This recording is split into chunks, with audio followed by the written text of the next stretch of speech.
Samanta Chakhavalesu Atantra Gachantu Devatha Saddhammang Muni Rajas Sunantu Sagga Mokkadang Dhammasavana Kalu Ayang Bhadanta Dhammasavana Kalu Ayang Bhadanta Dhammasavana Kalu Ayang Badanta Namo Tassa Bhagavato Arahato Samma Sambuddhassa Namo Tassa Bhagavato Arahato Samma Sambuddhassa Namo Tassa Bhagavato Arahato Samma Sambuddhassa. Good evening, everyone. Today we are going to have a Dhamma session. I was planning to give my talk today on opening insight towards Buddhism and giving some insights based on not proving, but a possibility of why one should pursue or study Buddhism thoroughly and why does it make sense. First of all, I have to make sure that we cannot prove what Buddha has said. In terms of skepticism, it's very difficult to prove anything. Very difficult to prove anything. For example, if someone argues that we are in a very long dream, that we have still yet to wake up, you can never prove it wrong. Because you cannot prove a dream unless you wake up. Right? So there is a special argument in skepticism. If you want to prove the past experiences that you had, either you rely upon testimony. Testimony means information given by others, or based on your own memory.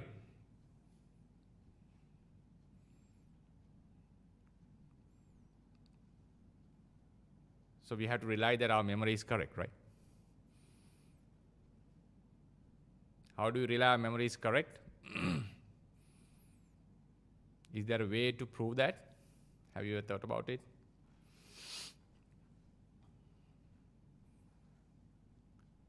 I once thought, for example, I had a memory about something in the past, and then it happened to be true. So I say it was true. But that proof itself is another memory, right? So you prove memory based on memory, which is called a circular argument, which is not a very good proof. Sometimes, in order to prove memory, you take testimony. For example, when I was a child, my teacher used to say I had a good memory, for example, or I have good skills. I was intelligent. And later on, I remember that, vaguely remember that, for example. And still later on, even now, someone would say, okay, you are intelligent. And I take it as a proof to show my memory was correct. Then you have to prove the testimony made by the teacher or made by the other person is true. Then you go to prove the testimony. Testimony is someone says something. Someone says something is there. So how do you prove the testimony? Testimony means information given by someone else. One day someone has told me something and it had become true. So I remember that. You prove testimony based on your memory again. So again, you come into the same loop.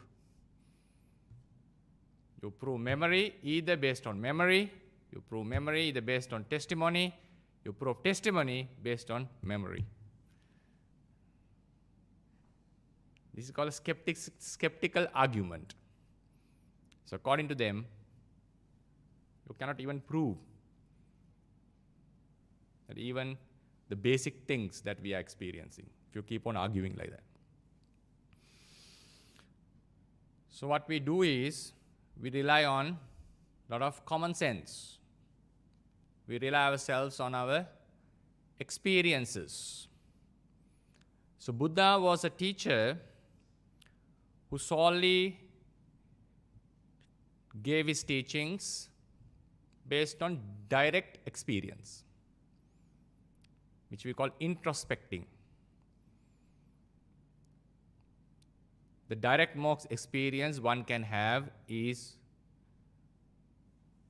observing your own mind.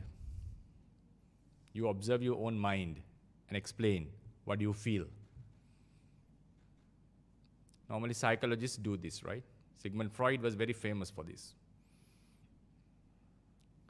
But later on, in 1920s, around something like that, in the 20th century, my memory, I cannot trust my memory sometimes. Right? In the US system, this was taken out. Because why? How could you trust the observation of a subjective observation of some person? You have to test whether he was sane, whether he's telling the truth, whether he's having the real experience. Is he capable of expressing or putting it into words as he experienced? His expression is accurate. So they ruled it out as a scientific method. But according to Buddhism, always keep it in mind, we praise one of the qualities of Dhamma, Paccattang Veditabbo Vinyuhi. What does it mean? This is a doctrine or this is a reality that should be known by the wise by themselves and which cannot be proven to others. Understanding that you gain in Buddhism cannot be shown to others. If you are wearing a necklace, it can be seen by others, right? You can prove it, you can show it. Even others can benefit out of it. Oh, it's a nice, because you can enjoy it. But the attainments that you get in Buddhism, that you attain or garner in Buddhism, are only for the attainer, not for others. Therefore, in order to gain, only the ones who practice would gain benefits out of the doctrine the Buddha had taught. And it is a subjective experience which cannot be empirically proven. It cannot be shown to the world. It cannot be shown on a projector. It's a subjective thing. Therefore, we are entering into a very special realm called the non-material realm, the conscious realm. And Buddhism is solely based on this aspect. I also have to admit that if someone, with a big if someone is capable of disproving the possibility of consciousness, that's the end of Buddhism. Buddhism solely based on consciousness. Buddhism is not based on ethics. What is the uniqueness of the Buddha? So I'm getting an entrance. You must be wondering where Bhante is heading towards. I'm getting an entrance and I'm going to give you a certain insight and to show you why it is important to study Buddhism and why it is not a dogma. And to arouse interest within you, to have deeper studies on it, and to show the realm where the doctrine is behaving or existing. It's not based on ethics mainly. Ethics plays a pivotal role in Buddhism, but it is not the center. A very central concept in Buddhism is rebirth. If there's no rebirth, you don't need the teachings of a Samma Sambuddha. The sole aim of a Samma Sambuddha is to prevent the rebirth. If there's no rebirth, you don't need such a teaching. The reason is, do you need a rebirth to have ethics? No, surely not. You can be a good person even without believing a rebirth. You can still have empathy. Seems like the countries that are most livable are in non-Buddhist countries, right? Right? They have a lot of ethics.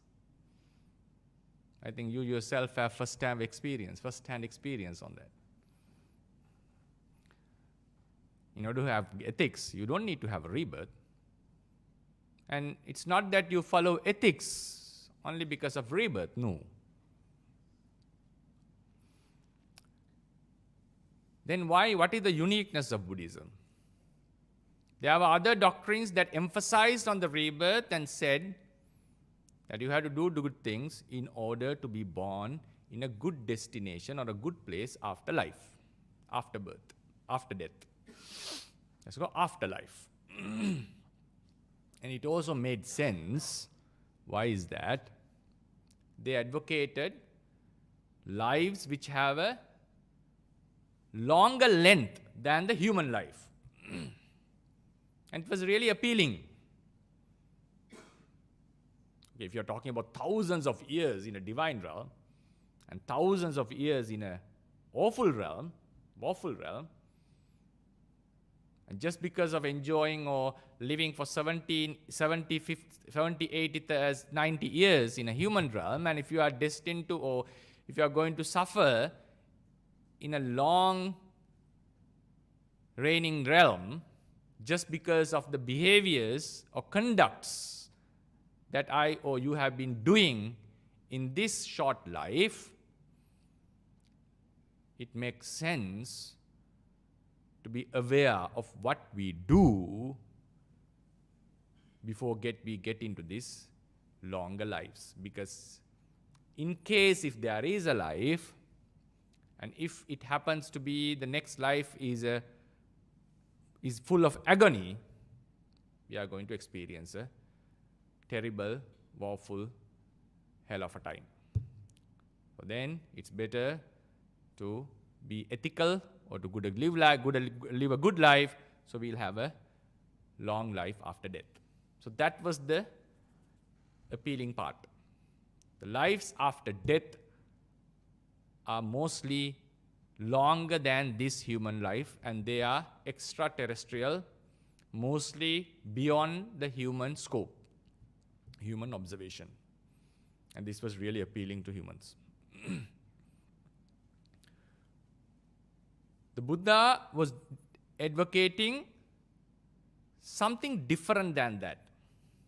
Yes, he strongly believed in rebirth. No argument in it. Some do try to emphasize that the Buddha preached a doctrine without a rebirth. There is a Buddhism in India in which some believe there is no rebirth in Buddhism. It's a very famous figure, famous politician who advocated this, and still some believe in a Buddhism where there is no rebirth. According to them, jati means the constant arising in this very life.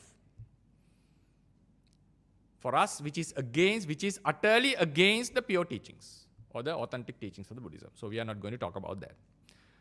So as we understand, as most of us understand, Buddhism advocates a rebirth, a life after death.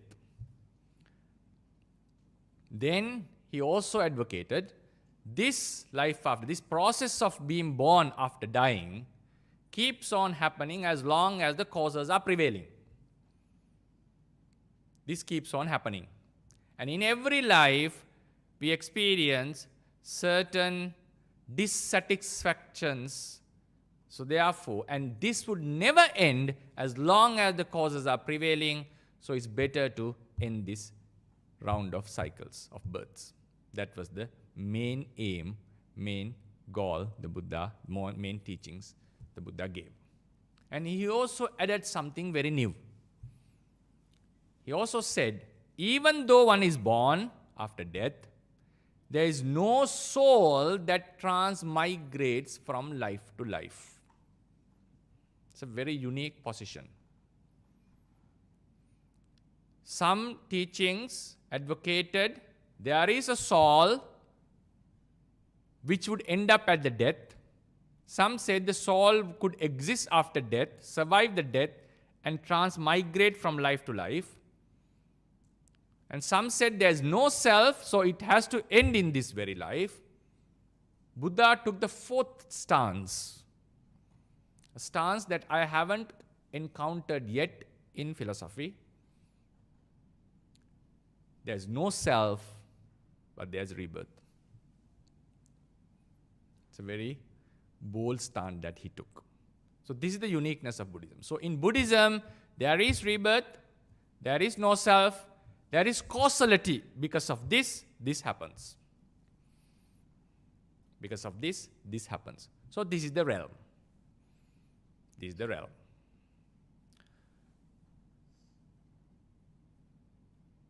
So therefore, we have to keep in mind, Buddha taught a doctrine in which rebirth was pivotal. There's no self, still rebirth is happening. And also there is a very important phenomena called causality. Because of this, this happens. Because of this karma that one has done, something new happens. This is the basic idea. And all this can be known only through introspect, not through objective analysis or objective observation. It cannot be proven. Don't come into a hurry and say science is proving Buddhism. I have to say this. I have to say this to you. Some in a hasty I have seen saying science is proving Buddhism. No, it will never happen to my understanding. Because science is empirically proving or objective reality. Buddhism is proven subjectively, and it's proven only to yourself. It cannot be shown to others. It cannot be experimentally shown to others. Now, this is the introduction. So with this introduction, I move into the main scope of Buddhism, and to say that why it makes sense in the materialistic world. Why it makes sense. So I'm going to ask you a question. Are we in a determined future or not?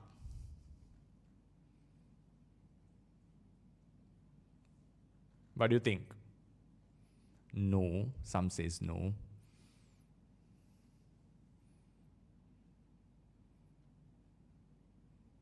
Can we change global warming? Can we change global warming? Can we change the destiny of the world? Yes. A young boy was answering, yes. Can we change? If we make determination, If we change the course of the world, can we do it? Can we make efforts? Yes. Some says no because they don't believe in the system. That's why. That's why you are saying no, right? Right? But if we try, we can, right? We could, right? As human beings, can't we change the course of life in our future lives? Yes. We do believe, right? According to the laws of modern physics, keep this in mind. According to the laws of modern physics, if you are to change the future of the world or of yourself, given all the laws of modern physics that we are known, that humans are aware of, if you want to change the course of the life or the future, there has to be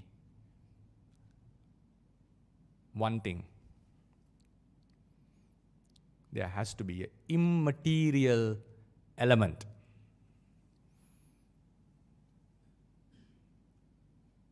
That can influence the matter. I don't know whether you have thought about it or not.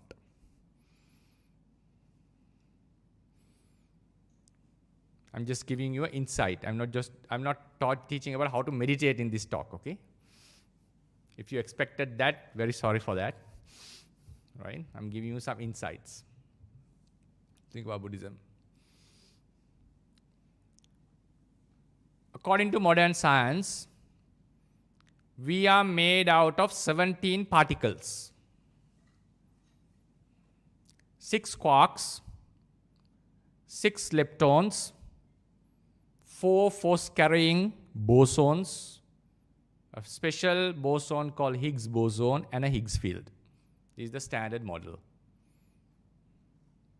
They consider this could be the final destination, but some physicists are optimistic that they will be able to break the quarks and go further. But anyway, this is the standard model that they have at the moment. And they have few forces: electromagnetism, gravity. They have the strong force and the weak force. Given all these and taking all them into a soup, if you analyze all these laws in the entire universe, according to this modern physics, most of the modern physics, you can determine the course of the future 100%. Brain is a part of it, just a part of it. Every physical activity that occurs in the world is determined by another physical activity. And this has been proven with general relativity and special relativity. It breaks down when it goes to the quantum level, because randomism is working, but it doesn't apply when it comes to the levels beyond atom. So every moment can be predicted. So if you are a materialistic, please keep it in mind. You are advocating determinism. If you ever have a slight hope of changing the future, there has to be, I'm asserting this. And many philosophers, almost everyone in the Western philosophy would agree with me, though it's very bitter, though they are materialistics. If you want to change the course of the future, if you want to get out of determinism, there has to be an immaterial element that could influence the material.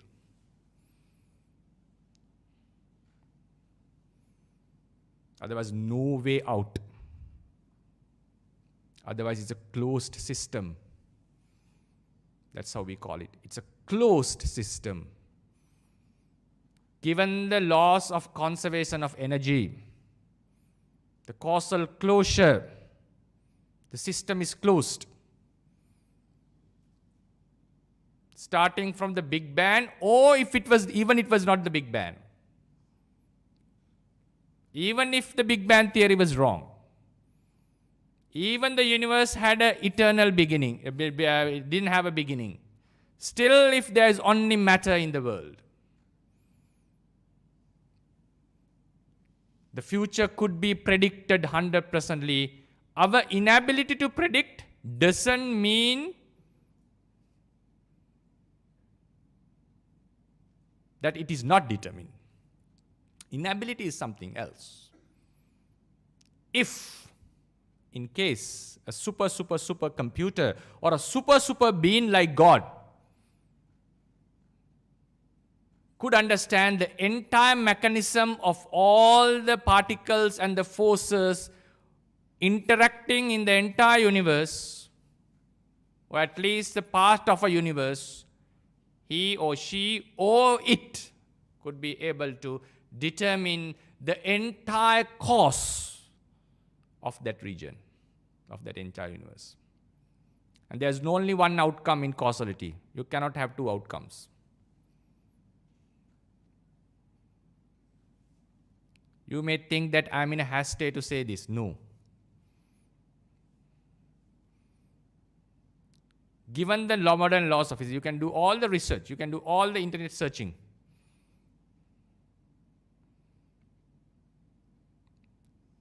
According to physics, if there's only matter, you cannot get out of determinism. There's a very nice philosopher, Western philosopher, who says, I believe in materialism, but I wish dualism is true. I wish there is a consciousness. Why? That's the only way you can have free will. That's the only way. Free will means you have a choice. Choice means you can change the future.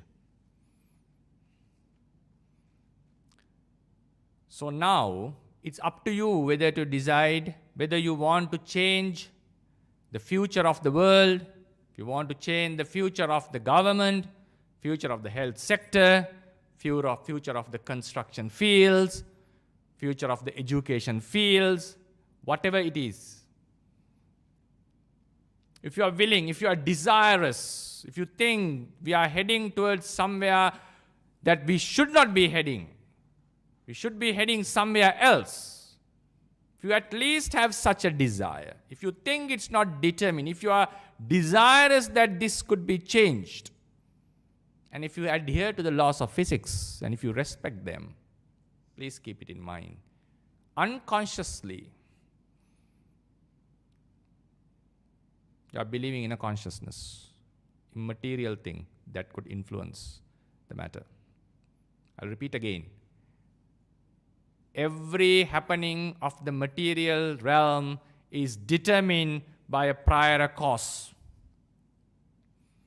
It could be a simultaneous cause, but still, those causes are determined by some other prior causes. There can be a huge array of causes. True, but everything has its cause. When you take the entirety into consideration, that's the point. If you focus only on a part, you may say there's randomism, there is uncertainty. No, if you take the entire thing, because this part is influenced by another region, and this part is influenced by another region, all are happening due to causes. In the material realm, in a given status, the positioning of the matter and the forces would determine the outcome of the next nanosecond or the moment. And that would determine the next moment. That would determine the next moment. This is called infinite regression. You can keep on going. Not regression, actually. Further. If we at least have an idea of changing the future, it can only be done because we are heading towards here. So we are thinking of changing it. You have to change the course of the matter. against the causes. Because we say if we go like this, we are heading towards such a global warming. We are heading towards an economic crisis.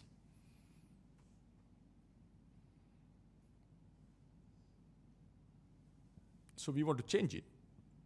So you have to influence the matter in the end. You have to influence the matter. If it is another matter, that matter is also governed by another cause. So still you are in the pool of the determined rule, determined thing. Nothing new is going. New change has to occur.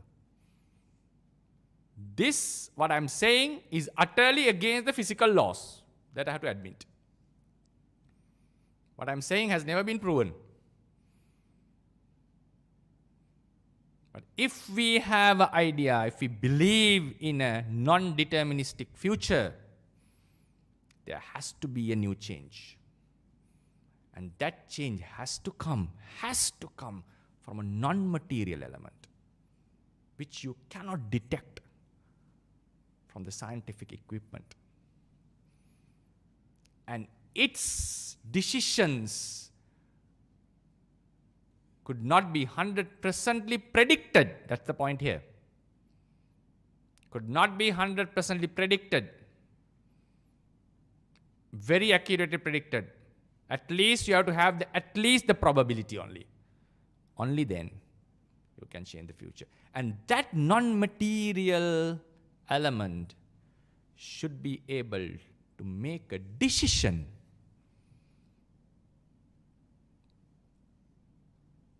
Why is that? We see we are heading towards this direction and we want it to head towards this, so we are taking a decision.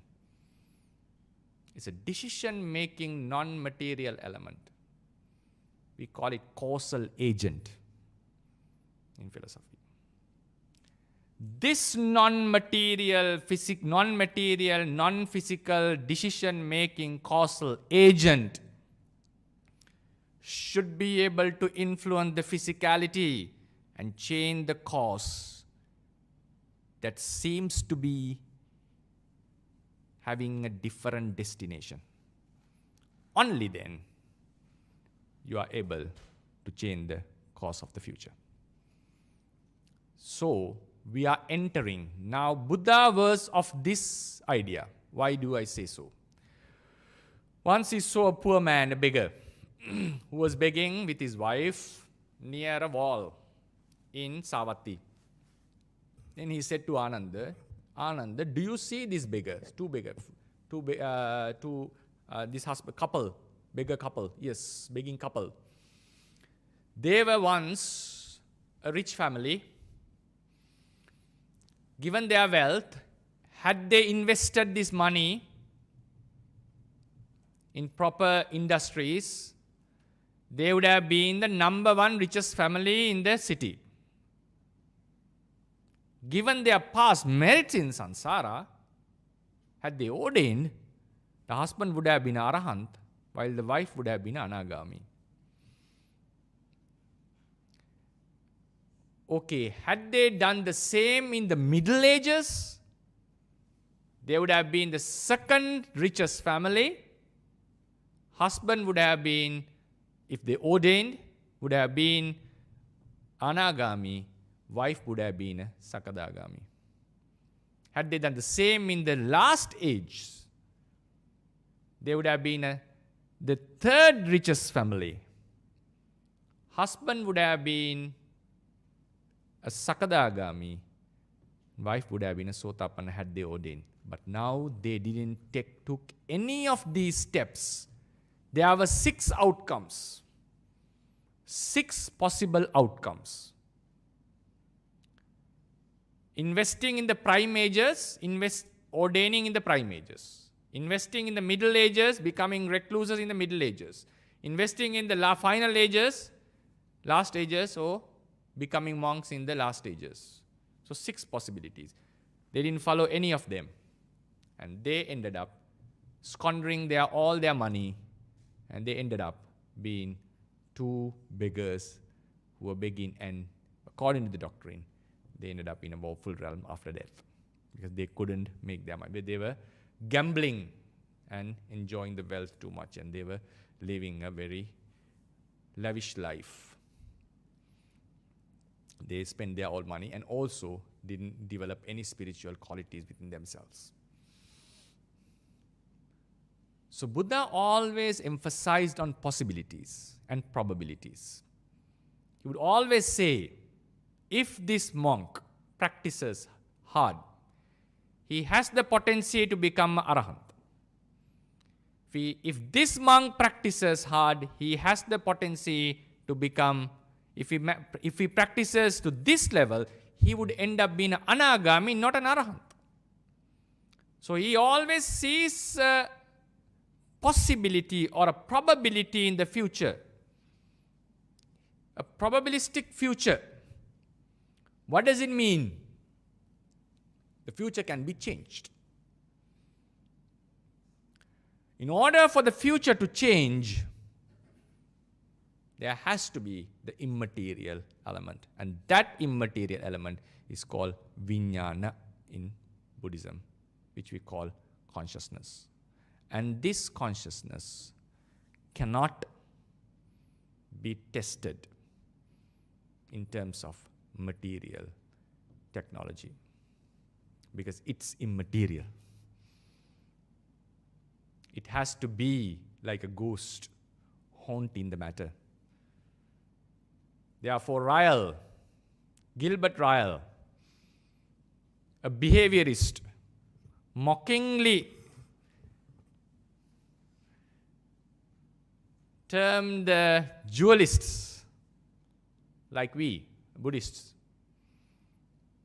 Consciousness, the doctrine of consciousness in a body, making the body to move. It's like a ghost in a machine. Ghost cannot be tested. You say the machine is working, and you don't know why. You are saying a ghost is moving it. Prove it to me. Very sorry, cannot. But it's moving. How can you prove consciousness? Introspectum. Now I'm come to the realm of consciousness. So my argument, I'll also explain what was my method of arguing. What I did was, I never proved consciousness, and I will never be able to prove consciousness. I'll never be able to disprove materialism. No, impossible. So it means science will never be able to prove Buddhism, and Buddhism will never be able to disprove science or prove science. No.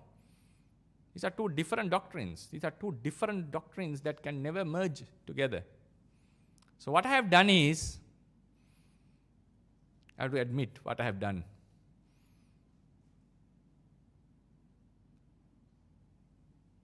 I have talked to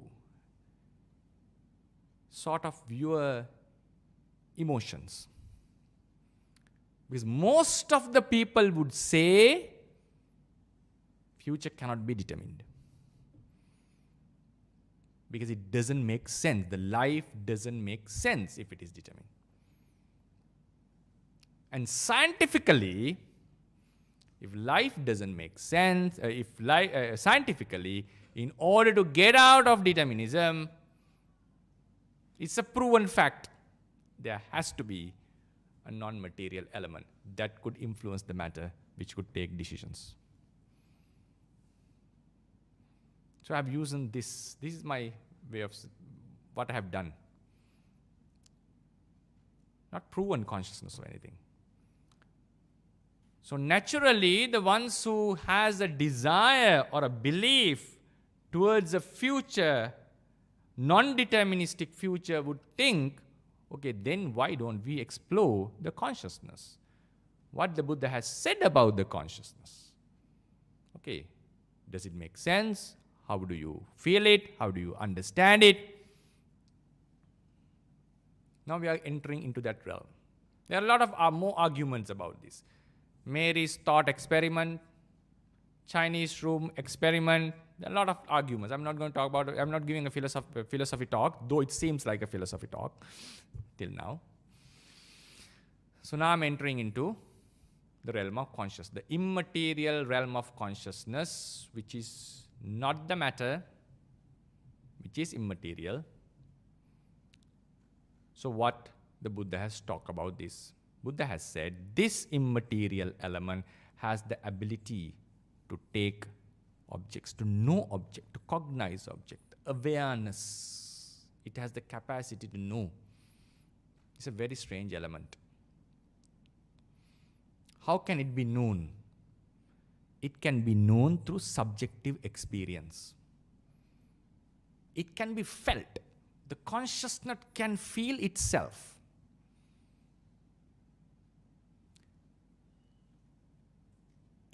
How it feels cannot be detected by an objective instrument. Sometimes, when we are at sorrow, others would say, yes, I can understand you. I can understand your pain. What do you think? Can they really feel how we feel when we are heartbroken? No, obviously not. It's something internal, right? It's something for yourself. You can express, you can explain how I feel, but it's an internal realm. It is for you, only for you. This is what we call subjective experience. There's a very nice statement given by a philosopher. You can examine the bat's brain. You can explain its functioning. But you can never explain how a bat feels. You can explain the mechanism. Yes, you can. But you cannot explain how it feels. It's a different thing. It's a subjective experience. So the only way to know the consciousness 100% is through introspect. Observing yourself, consciousness through consciousness. Then this opens to skepticism. You start to doubt whether this observation is accurate or not. Because when you start to observe your consciousness, what would happen is, you will start to see it as a different element from the body. That would happen to anyone who observes the consciousness thoroughly. For example, if you start to focus on this cup thoroughly, you start to focus on this cup thoroughly, you will start to see it having separated from the table. Because your attention fully goes into the cup. That's the nature of the mind. So when you keep on observing the consciousness, this thinking capacity, this thinking nature, you will see it as something different from the matter. And you will get convinced that it is an existing element. And you will get convinced that it is a 100% existing element. But still you can raise a doubt. Is it accurate? Skepticism is like that. You can keep on doubting. But please keep it in mind. There is a time that you should doubt your doubting.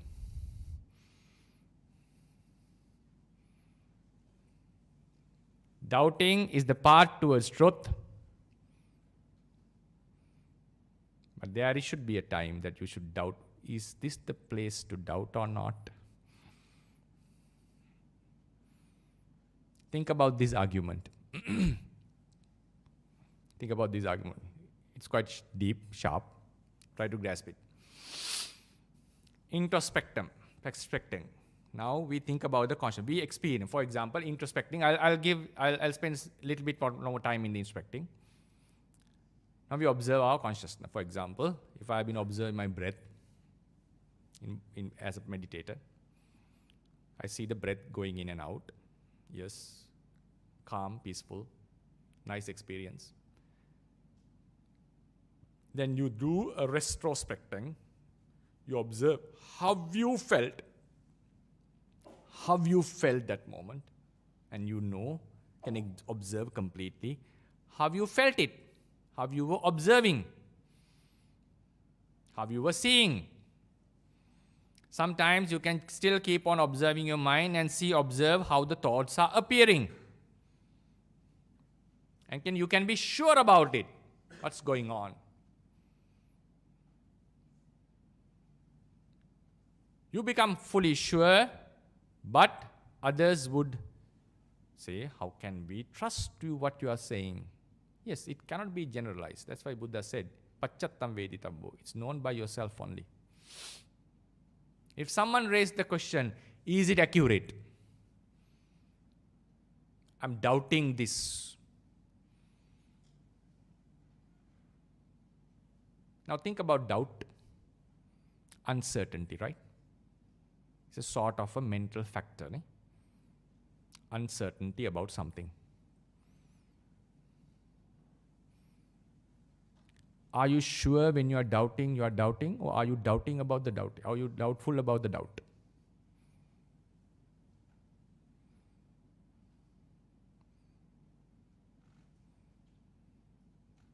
What do you think? I'm doubting this. Yes, I'm not certain about this. Are you sure that you are doubting? Or are you still at doubt about your doubt?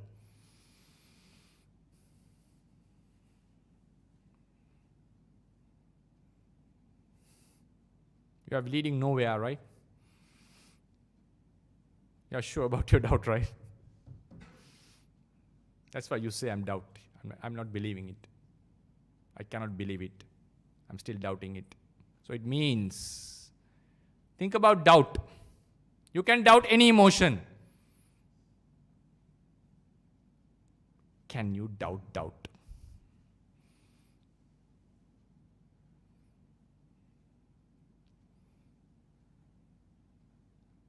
There has to be a limit.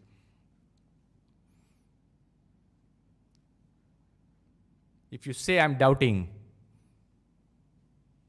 you are laying the fundamental. You know what is doubt. How do you know what is doubt? Through introspect.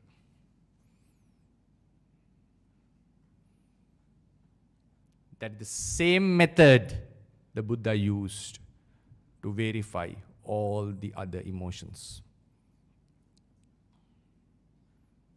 Attachment, consciousness, feeling, perception, everything. So introspecting is a mode through which you can affirm, confirm that certain things are existing, especially the non-material consciousness. And that's the only way. And this is subjective. It's personal. It cannot be shown. You can take out your heart and show to someone if you're still living for at least a few seconds. You can ask someone to look into your body, but you cannot tell someone to. Then if someone has learned Buddhism would surely ask me the question, can't some people like Buddha read others' minds? It's a good question within the doctrine. I was giving a very objective talk, that's why I didn't go into that realm. Yes, according to doctrine, you can read the others' minds.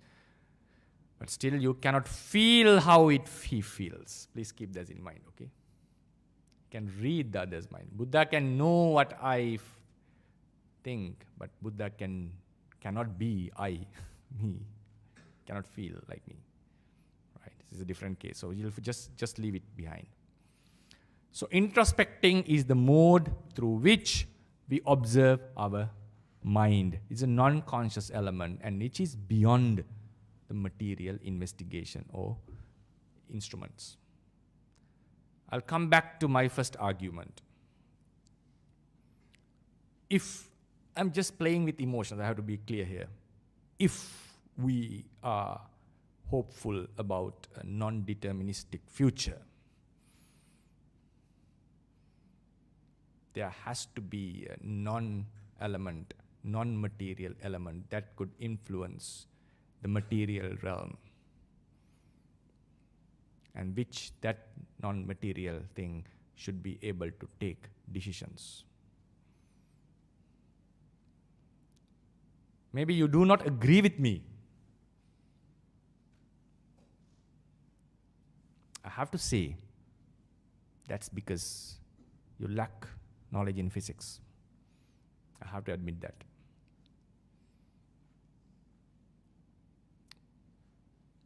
If you go through that, you'll find out the leading physicists in the world would also agree with what I say.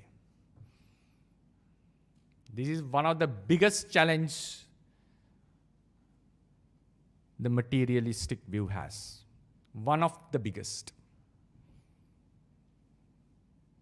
If everything is material, everything is determined, which includes the brain. Which includes the brain. I'm not only talking about the brain, I'm talking about the entire system, because brain has inputs and outputs. If you isolate the brain, yes, then you can say it's not a closed system. Some say it's a closed system. Some recently start to say it's not a closed system. They start to argue it's not a closed system. But the entire universe, if you take it, it's a closed system, because conservation of energy. Entropy says everything comes into disarray after a certain interaction. But still the energy is constant, and every movement that is happening is determined by a prior cause. That's called the doctrine of causality. This is where it is heading towards determinism. This is a question that we don't emphasize more. What the materialists are doing, I'm not blaming, what they are doing is, they just keep on saying there cannot be a ghost like a consciousness, like a ghost like consciousness, and they put their greatest effort to change the course of the life, still admitting, this is the point, still admitting in all the philosophical debates, if it is material only, we cannot get out of determinism. Still admitting. It's not that they don't admit this. They still admit this. And they just ignore this fact. If I ask a super materialistic, why are you lecturing the students? Why do you want to impart knowledge into students? To make them enlightened. The obvious question that I would ask vigorously is, isn't that already determined based on your own view? If he's honest, he has to say yes. But, blah, blah, blah. It's not I'm not insulting on this, but that is the thing. So we don't talk about, we don't emphasize on this. What happens is, when it comes to dualism, the immaterial element, the problem is, there is a problem in what I'm saying, because I started, what I'm saying is utterly against the physical laws. The biggest problem the dualist has is the doctrine I'm advocating, why I became a monk. The biggest problem that doctrine has is, in terms of logic, how does an immaterial element could influence the material thing? How could it cause a change in the material thing if it is immaterial? And this question was asked by the Princess of Bohemia from René Descartes, and this question has never been answered yet, and I don't think it will ever be answered. And it is utterly against the causal closure of modern physics. Because of that, ones who adhere to laws of physics, rather adhering to a non-material element, as I say, go into a physicalist view. but without emphasizing on a deterministic future. If you only have matter, you have two options: randomism or determinism. You have to be very clear here. Randomism is more dangerous than determinism. Have you thought about it? It's more dangerous, right? And randomism is never experienced beyond the quantum level. So therefore, we don't talk about randomism actually. Talk about it. Also, I have to admit, there is a mathematical law called chaos theory, in which you find a chaos outcome when you keep on writing. I haven't studied about it. I just know the information. But it's a mathematical theory. And some try to argue based on that. Everything is not determined, but still it leads to randomism at least. You cannot have a planned future. We are talking here about planning the future, changing the course of the life with a decision. I'm coming back. In order to do that, there has to be a non-material element, and that non-material element can only be through introspect. Introspect, if you doubt, please doubt the doubt. You can know. Then what you are saying that I'm doubting doesn't make sense. It's invalid, right? And you cannot say I'm doubting. At least you have to say doubt is doubt. You have to have that stance, right? So then what I do is, okay, Descartes' position. He came to consciousness and he went back and proved the God in his philosophy. What I'm doing is, okay, if you prove doubt, if doubt is there, that's the same thing you are applying to all the other emotions. So introspect is a very strong tool, though it is being declared as unscientific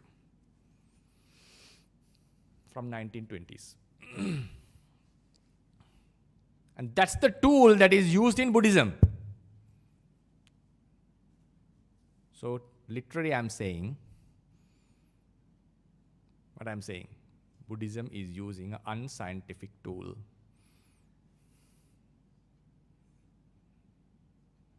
Yes, introspect, meditation.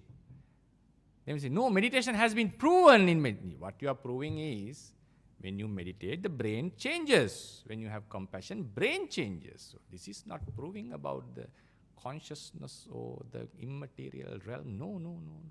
Still you are proving the material realm. Have a compassionate thought, brain changes. If you want to change brain damage, think positively. It would change. Still, I would ask the question, being a strong dualist, I have to say, how could you change the course of the brain if it is only matter? Who decides this? Does the matter decides on these things? Does the matter decides on matter? Does the brain decide the brain should be changed? Is it electrons or protons or neutrons or the quarks are deciding on this? Whom should we attribute it? If someone kills, who is responsible for this? Which quark?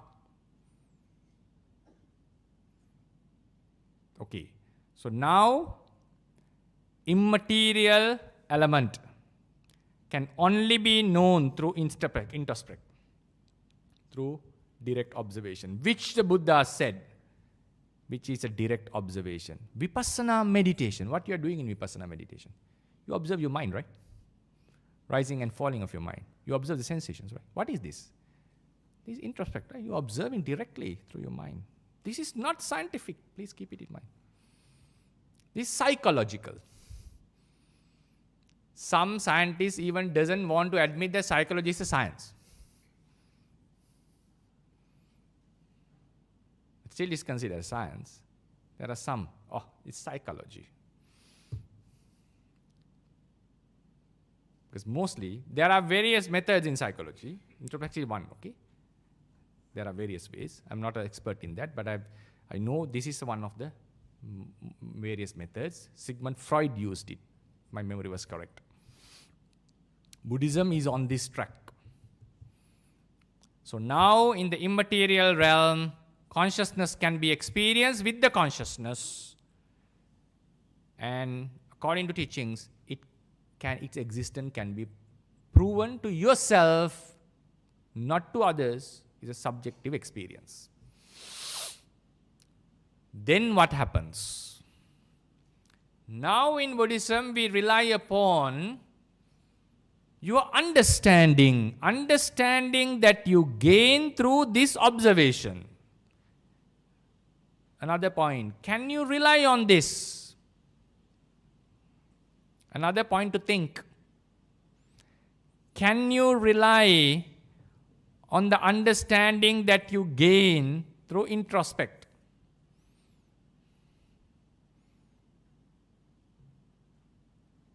In Buddhism, what does a monk do? He goes under a tree, close his eyes, observe his breath, observe his body, observe his mind. He understands everything, arises and falls. Then he does something very strange. Have you ever thought about that? Based on the experience that he has on himself, he decides. He sees the rising and falling in himself and he decides everything in the world is impermanent.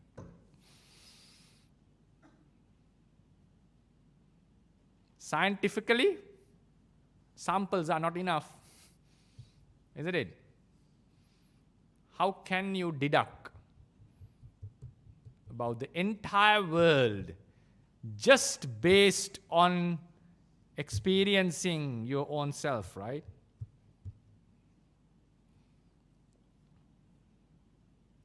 A scientist would say, you have to repeat the experiment, right? You have to repeat it, isn't it? Empirically should be proven, it should be repeated. And if facts doesn't match, it could be disproved even. This is science.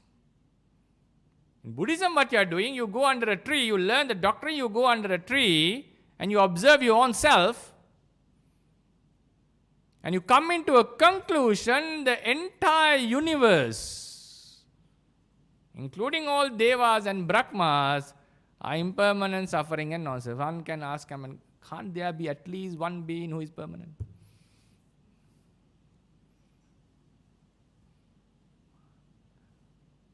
How are you sure about it, Venerable? Can't there be, out of all the billions of trillions of non-human spirits that you are advocating, can't there be any being whose consciousness, or who will not die, who will be living forever? The monk would say, no, it's impossible. And we make very strong arguments. We would say there is no beginning for the consciousness. Sansara had no beginning. That's how we advocate. Strongly advocate. Anamataggo yam bhikkave sansaro. Okay, it's Buddha. One would say he's special. When a monk can say that after experiencing the teachings, experiencing vipassana.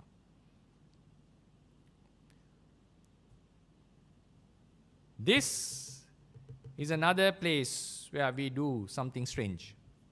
You observe your own mind and body and come into a conclusion about everyone in the world.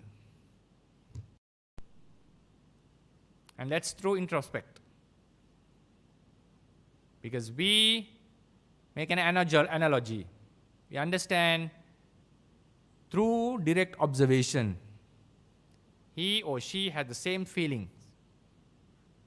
The living beings have the same feelings that we do, I do. It must be having the similar consciousness. There must be a similar matter over there. If there's no self here, how could there be a self? This is the application. And it makes sense to us at that moment. That's the point. And then, while we are observing the consciousness, immaterial thing, Another very important understanding that comes to us is, you understand that the matter and the mind are two different elements, and it is impossible that the matter could produce consciousness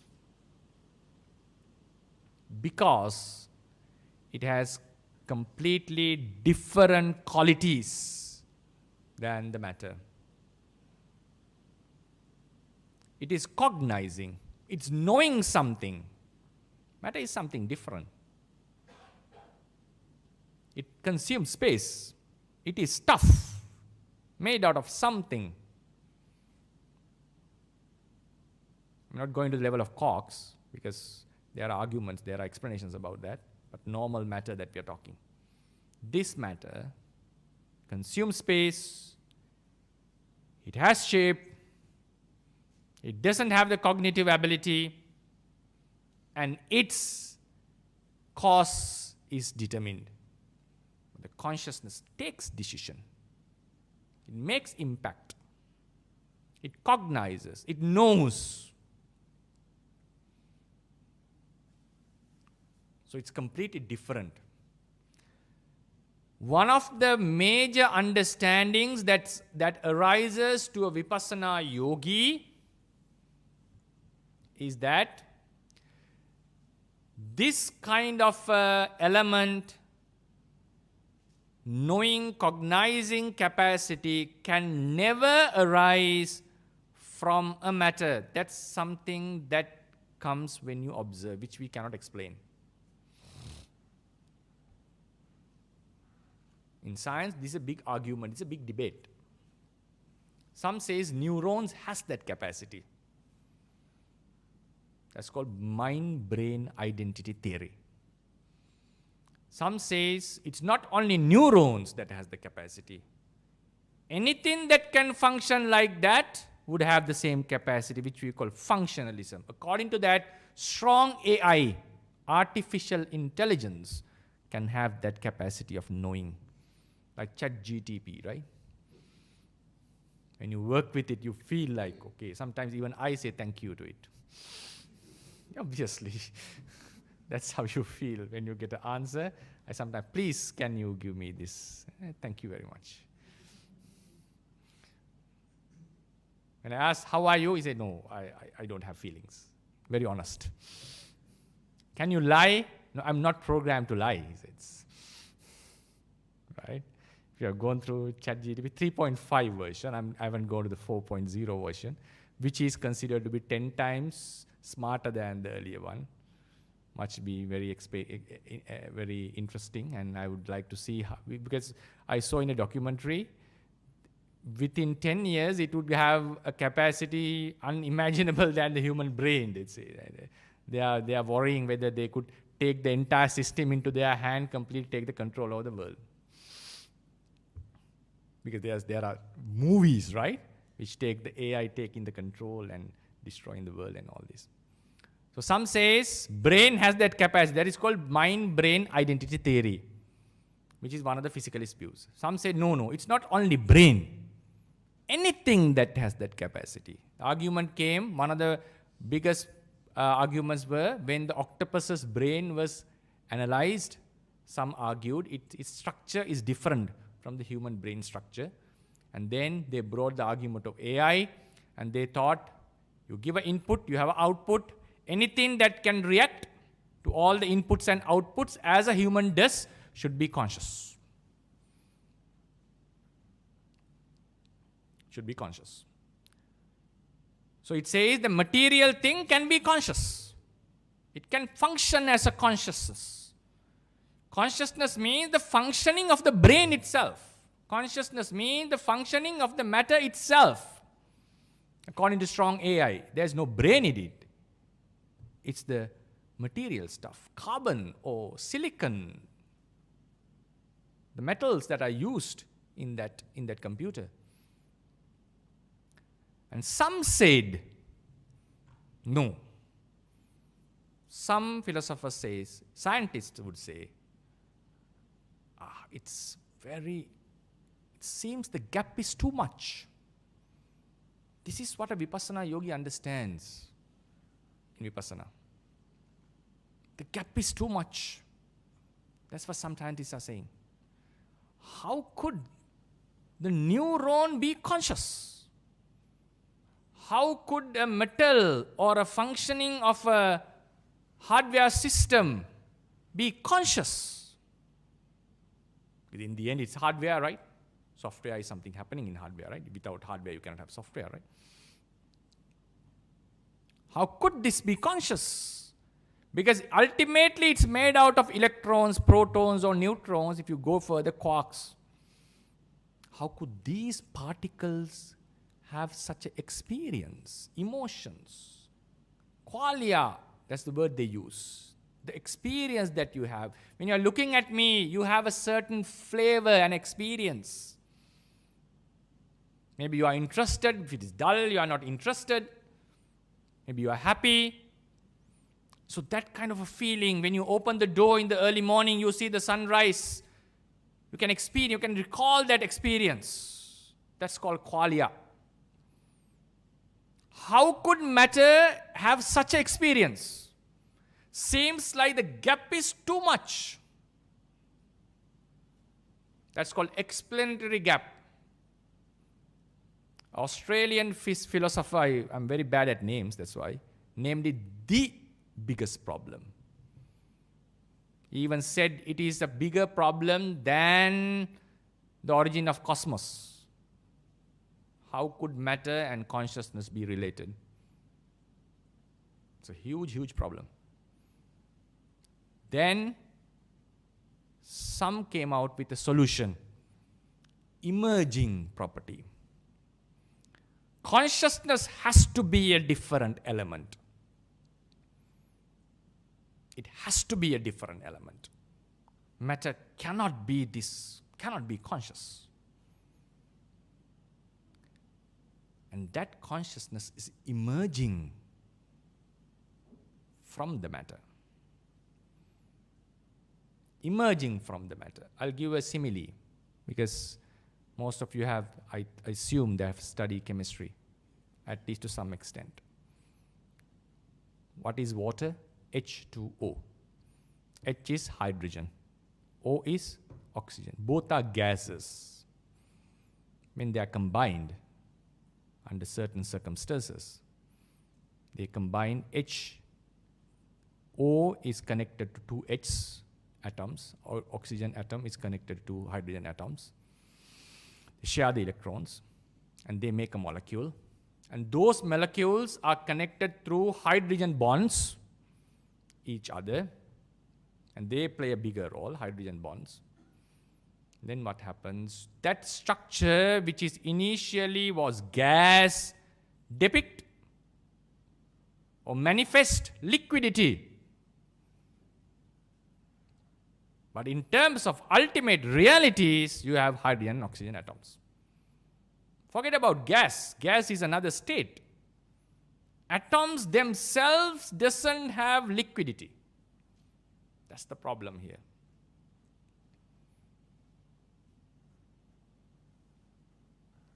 Liquidity is considered an emerging property. This is called weak emergence. Some argue it can be predicted, but still it's termed as a weak emerging property. What is an emerging property means? Have you ever thought about it? Emerging property means come to the components, ingredients. When they are there is a characteristic in the thing that cannot be fully explained by the components themselves.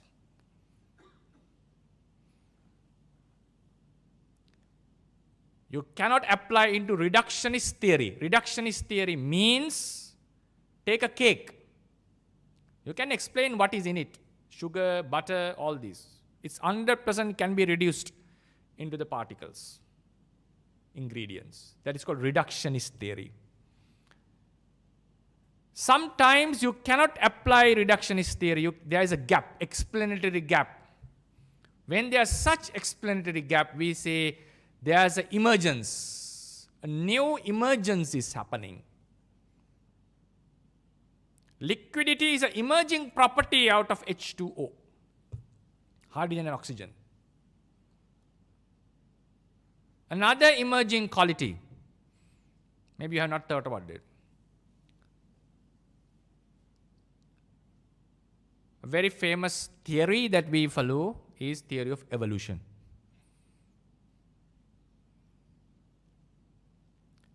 Biology, based on biology, right? If you go deep into biology, you get chemistry, right? Biochemistry, right? When you are in biology schools, you have to study chemistry, right? That's because biology cannot be explained without chemistry. How do you go inside chemistry? You get physics. Okay. Electrons, protons, neutrons. Deeper into physics, particle physics. Deeper, quantum. Okay, forget about the quantum. It's a very weird thing.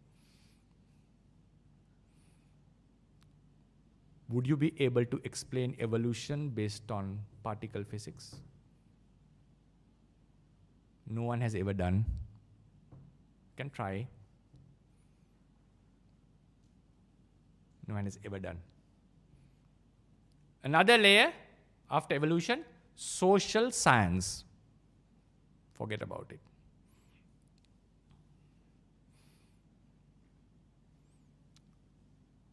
When it comes from atoms to chemistry, sometimes it's difficult to explain entirely. So we have emerging. It's called explanatory gap is there. So how do we fill the gap? There's an emerging property. A new property arises. Impossible to explain entirely how it arises. But it's there because of the components. But it will not be able to explain how it is. So for example, there's input, there's an output, there's a black box. We don't know what is happening inside. That's the explanatory gap. So the ones who thought the particles can never be conscious thought of an emergent consciousness. They thought neurons, when they are functioning, a consciousness is occurring, newly happening. This is called epiphenomenalism. Very similar thing called property dualism.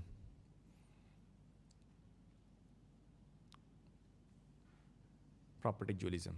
But for a Vipassana yogi, this is also too much. That's the point. How could, that's the obvious question that you can ask, right? When you come to the philosophy, it's very vigorous, no compassion. Artilleries, mortars. That's why when King Milinda, you know the Milinda Prashna, right? The questions from Milinda. King asked Venerable Nagasena, I want to talk with you. I want to debate with you. He said, I can debate with a scholar, but not with a king. What do you mean? A king uses autocracy and he could punish me at any time when he's not happy. His lordship. He has his power. Then what is the difference of a scholar? Scholarly debates, we argue, we disprove. Sometimes mockery is there. Sometimes indirect insult is there. Direct questioning is there. That's not a personal insult.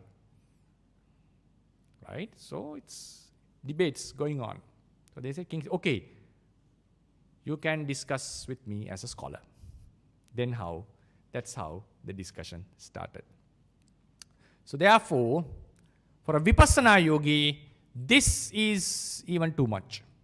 How could a material thing produce a non-material thinking element that could make decisions? gap is still too much. But it is observable. It is obviously there. It is obviously there. Why is that? Why is that? I'm giving you another important point. Try to figure this out. I'm just slightly going away from the topic, but this has to be said here at this moment. You can doubt anything in the world. I said doubting doubt leads to a big problem, okay? Now, forget about that doubting doubt. You can doubt anything in the world, but you cannot doubt that you are conscious.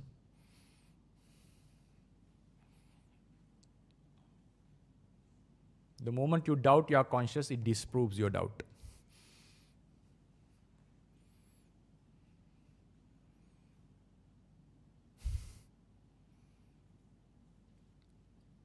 Even you have been completely under the influence of a very evil being, and he is completely distorting your views, still you are thinking under the influence of that person.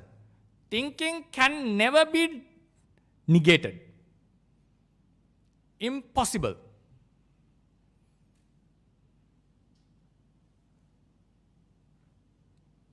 It's there for sure.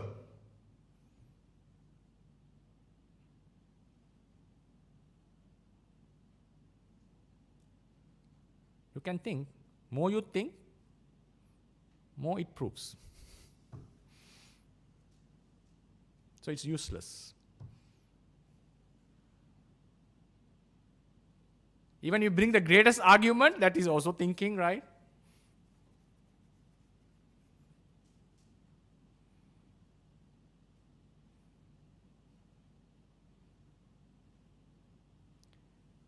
Whether the consciousness is the ultimate reality or it's a different thing.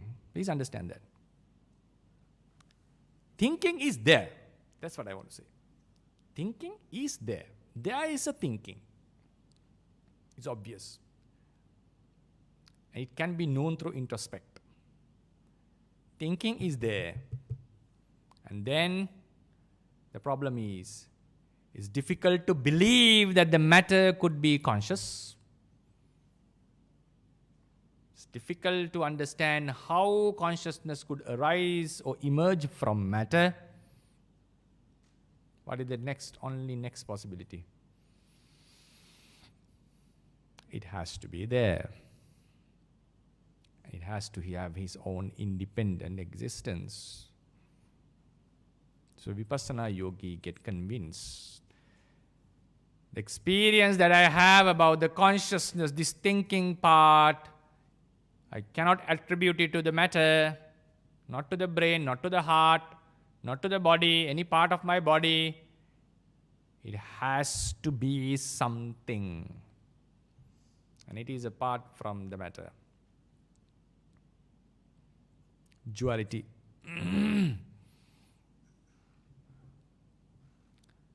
And then we know that as we think the body moves, as we think the body happens to move. There's an experiment called Libert's experiment, in which his name was Libert actually, I forgot his full name. He has given facts. In most of the cases, before you initiate action, and before he knows that he had the intention to do the action, there was a brain spark. And some are capable of predicting, you see in the brain scan, what type of action he is going to do even before the doer is aware of it. This is very great support for the materialistic view. But there are, its percentage is very high, but still there are certain times while the scan indicated it is left, the doer would have done right. Even if even if it could be done at least once, it shows that the consciousness has the capacity to go against the material path. Anyway, right? So, we know the body moves because of the mind. I think to stand up, the body stands up. I think to go, the body goes. So what happens? If the body is moving based on the thinking, and if thinking has to be a separate element, and if the yogi is convinced, maybe you are not, but if the yogi is convinced, how he would interpret this consciousness? This body is moving according to consciousness. What does it mean? What is the mechanism? What is the fundamental mechanism? What is the fundamental structure? The consciousness has the capacity to change, to influence the matter. Otherwise, it's not possible. If he believes in a separate element, and if the matter cannot be conscious, and if the body moves based on the consciousness, the only possible outcome would be it has to have the capacity to influence the body. So now, what does it mean? Immaterial can influence the matter. A yogi is convinced by himself. Can he come and tell this in the public and make others prove? Come on. How many will believe it? Come on. Buddha said, how can I say this to the public? He was discouraged, right, in the beginning. How could I say this? This is my own experience. And this opens the gate to another strange phenomena, which needs more and more evidences, more and more proof, but anyway, which is a more difficult task even for a yogi to prove himself. What happens is, I have to conclude my talk now. He sees the consciousness, though it's a different element, it arises and passes. It's not a one thing. He becomes convinced. Arising, passing, not the same thing. He's sure about it. And he becomes sure that there has to be the first consciousness in this very life. The first consciousness in this very life. Where did it begin? Did it happen in the mother's womb? Did it occur in the mother's womb?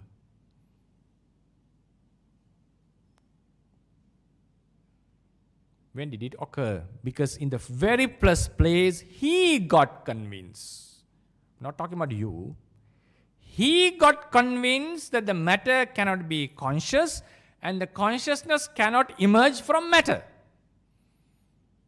Based on these two fundamentals, he comes into, always keep it. Now I'm talking about that yogi only, not about every people.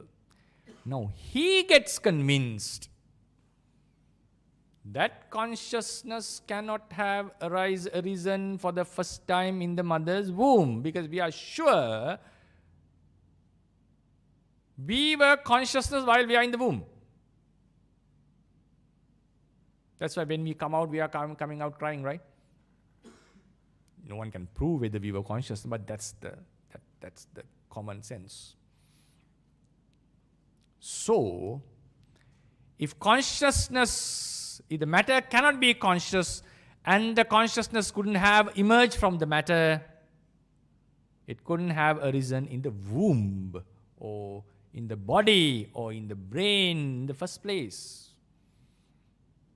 And you see it's arising and passing, arising and passing. Every consciousness is being supported by the previous. How consciousness is being formed, how consciousness is being molded by previous consciousness, how consciousness, the nature of consciousness is changed by the experiences that we have. What we have done, how could we improve our capacities, how could we decrease our capacities? Then that's the moment he comes into a conclusion a spark arises in him. I'm talking vipassana at the moment, okay? And he gets convinced this consciousness cannot have arisen in the womb for the first time, because he sees a lineage of consciousnesses that are continuing. Every consciousness is preceded by another, and there's a force going on. And he comes into a self-conclusion that this cannot be the first birth. That's the conclusion he comes in. Consciousness could not have occurred for the first time in the womb. There has to have a previous consciousness that would be connected to this. It cannot have arisen out of nothing or out of matter. Then the obvious question comes, when did it begin? Right? I'm saying it cannot have happened in the first time for the first time in the mother's womb. It has to have a consciousness prior, because I'm not talking about one consciousness, it's arising and passing, okay? So the first consciousness in the mother's womb has to have a prior consciousness, accordingly.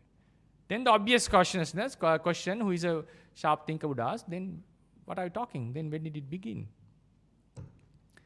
Now we are into the biggest problem. When did the cosmos begin? Okay. When is the beginning of everything? Another big topic. Please keep it in mind, when you become a noble being, you are clear about all this. This stage in Theravada tradition is called Kanka Vitarana Visuddhi. You have no doubts about the Buddha, Dhamma, Sangha, beginning of samsara and rebirth. Kanka is doubt, Vitarana is crossing. Still not a Sotapanna. You have overcome it, you have suppressed it. Afterwards, you don't believe in rebirth because the Buddha has told it. Afterwards, you are not believing in a beginningless samsara because the doctrine says it. You are convinced by yourself through introspect. It is unscientific, I have to say.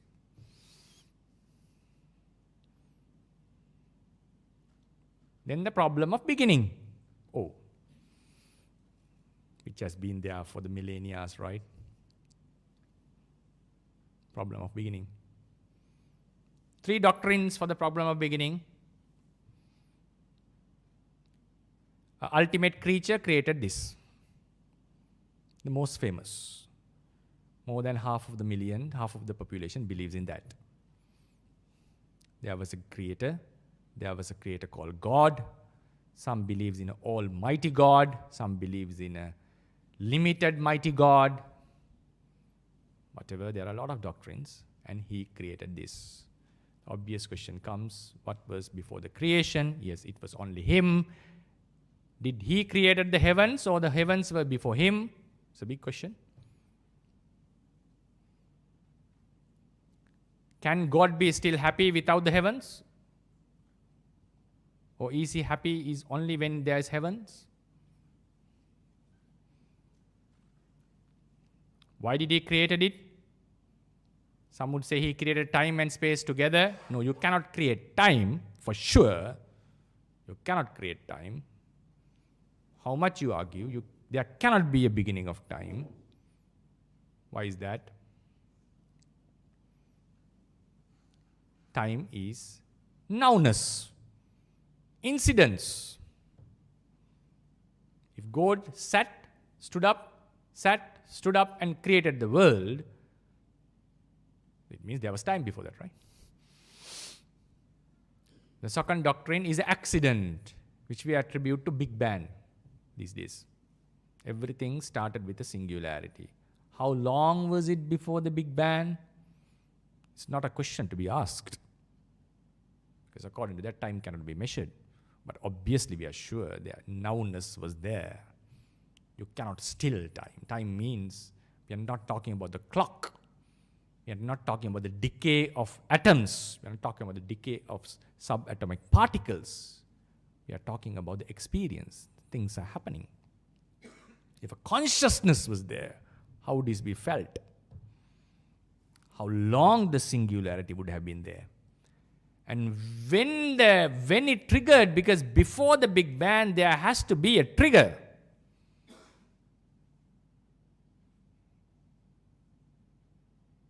Trigger shows that there was time, according to our standards. Some scientists say, no, it's not time. Some philosophers say it's time. It's an argument going there. Some believe time is fundamental, some believe time is conceptual. I'm of the opinion time is a conceptual idea only. It's not ultimate. Why did the Big Bang happen? What was before that? How could matter produce consciousness? All these problems are there.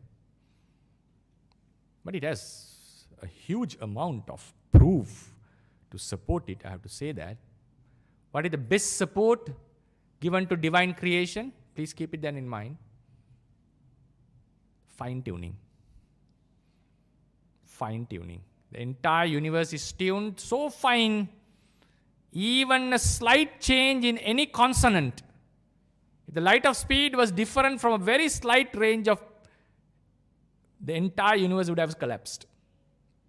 The gravitational constant would have changed slightly, the universe would have collapsed. So, it's very appealing to think that this was completely manufactured, organized by a divine wisdom. Otherwise, how could this be so delicately organized in this way, which would otherwise would have been an entire chaos? That's one of the biggest arguments for divine creation. The third view, the universe has been there forever without a beginning. And the laws of physics and the laws of nature has been there forever. The problem that has with this view is, who set the laws? What are these laws? Why there are such laws? How could there be such a beginningless universe? But still, that question is applicable to God. There's no beginning for God. How could God be infinite? How could there be infinite? Still, the Big Bang doesn't come out of that. How the singularity be infinitely existing? Then they go into multiverse. Then the problem is still existing. Multiverse, there's no beginning. Problem of beginning can never be solved according to my understanding. I don't think it can ever be solved. But the more you think, if you point out a beginning, the obvious question you ask is, what was before that, right?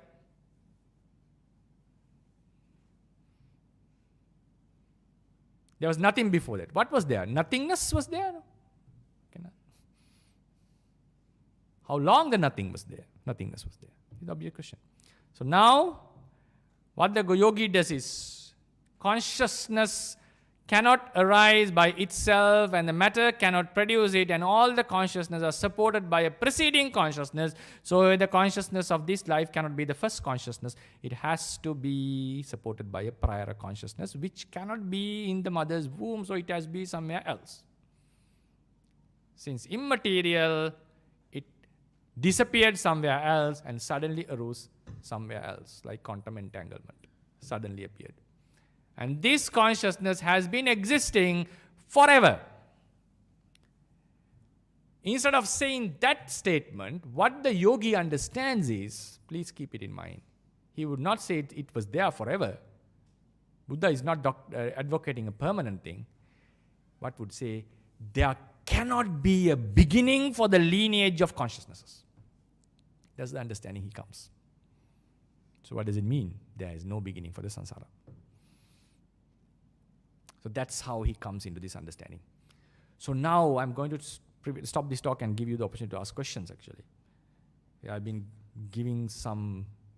bringing up some, most of the, according to the philosophical views, most of some advanced philosophical topics, and trying to explain, bringing them and explaining Buddhism and how to get some insights. I hope it was useful to you, though it was not talking about a technique.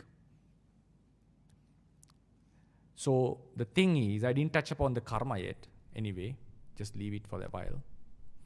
because there's no time. We have to stop at 10 maximum. Otherwise, it's unjustful that I just keep on talking this and not letting you to ask questions. So therefore, what I wanted to say is, now recap my talk. I started saying the Buddha's doctrine was pivotal with rebirth. Without rebirth, Buddha's doctrine is not unique because it's not based on ethics. Ethics plays a big role in it, but you can be ethical without believing in rebirth. There are, as it is obvious to you, all of us. Then we talked that Buddha's doctrine is based on rebirth and based on a consciousness, immaterial thing. How did I enter into this topic? Bringing a deterministic and a non-deterministic future, which is very sensitive to ourselves. A topic that most people don't touch upon. You may be wondering, how could this Venerable be so sure that if there is only matter, the future is determined? It's not what I'm saying. The world's best physicists are saying this. It is an accepted norm. Please believe, please trust my word, I would say. Otherwise, you just do the surfing, internet. If there's only matter, two outcomes, determinism or randomism. Randomism is confined to the quantum world.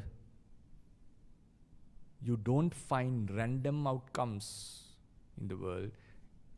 There can be appealing incidents, some physics would suggest, but the accepted norm is determinism. But we as human beings are desirous of shaping our future. We have our goals. As Buddhists, we think about a rebirth or a better future. Forget about the rebirth. We think about a better world for our children. We know we are heading towards somewhere bad and we want to bring it to a better track. What I'm saying is, in order to have that glimpse of hope, there has to be an immaterial thing. Not just an immaterial thing. If that immaterial thing is completely disconnected with the material, still determinism is there. It should be able to influence the material. And it should be able to determine, and it should be able to influence based on its decision. It should be able to make a decision and make an influence based on a decision, and should be able to steer the matter according to its decision. That's the point here. Otherwise, we are not shaping our future. The future will be shaped by itself.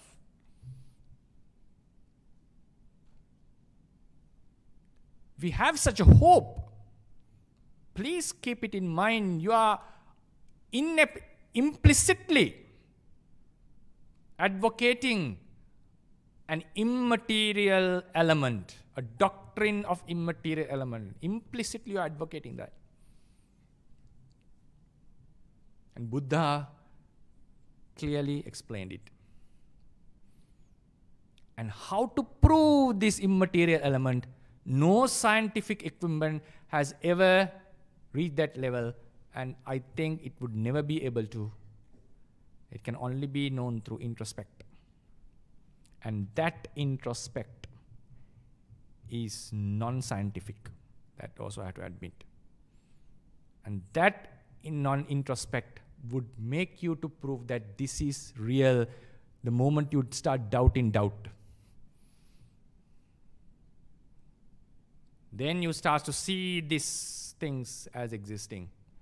Then the question comes, can the matter be conscious? The gap seems, some may say, yes, it is possible. The gap seems to be too much. Is it emerging? Some believe it's emerging. For some, still it's too much. And a Vipassana yogi would say, no, it's a different element. Then, consciousness happening and rising and falling can be observed directly, known. So there has to be a beginning of one consciousness, and that every consciousness is preceded by a previous consciousness. And if consciousness cannot emerge from a matter, and it's also very unlikely that the consciousness would happen out of nothing. It's caused by conditions. It has to be conditioned by a prior consciousness than this. And it can never be in the womb, because mother's consciousness happened in another womb. So for sure, it has, for him, it has to happen in a different location. And that's what the rebirth, that's how he starts to say, this cannot be the first life, and starts to believing, get rid of the doubts of rebirth. Finally, the big problem, if I'm saying this, when did this conscious lineage began? According to this, there cannot be a beginning. And that big problem, you go into any of the doctrines, creationist doctrine, accidental doctrine, doctrine of necessity, questions will be unsolved. So he will adhere to the doctrine of necessity, saying there was no beginning, right? So just gave you some insights to show that how and arouse curiosity in you to study this non-material realm, and welcome to that if you're interested. And there are many other things, karma, causality, all this, which cannot be proven scientifically, which can be explained through logic, and which can be discussed in detail. So that's the it's an introduction to Buddhism by myself. Okay, I wish you all the best and hope you enjoy the talk, and I will give you the chance to ask some questions. Yes, I think they have a mic, right? That's okay.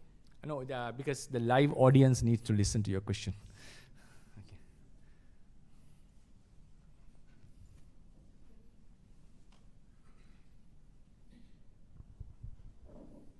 So if you talk about rebirth, so does that mean that consciousness transcends from the previous life to the next life? According to Buddhism, not. According to some religions, it does. Like a bird flies from a tree to another tree. According to Buddhism, what happens is consciousness arises and vanishes on that spot itself, and it causes for another consciousness to happen. And then what happens is, according to Theravada teachings, I'm confining myself to Theravada doctrine because Buddhism has been explained in various ways, as it is a 2,500-year-old doctrine.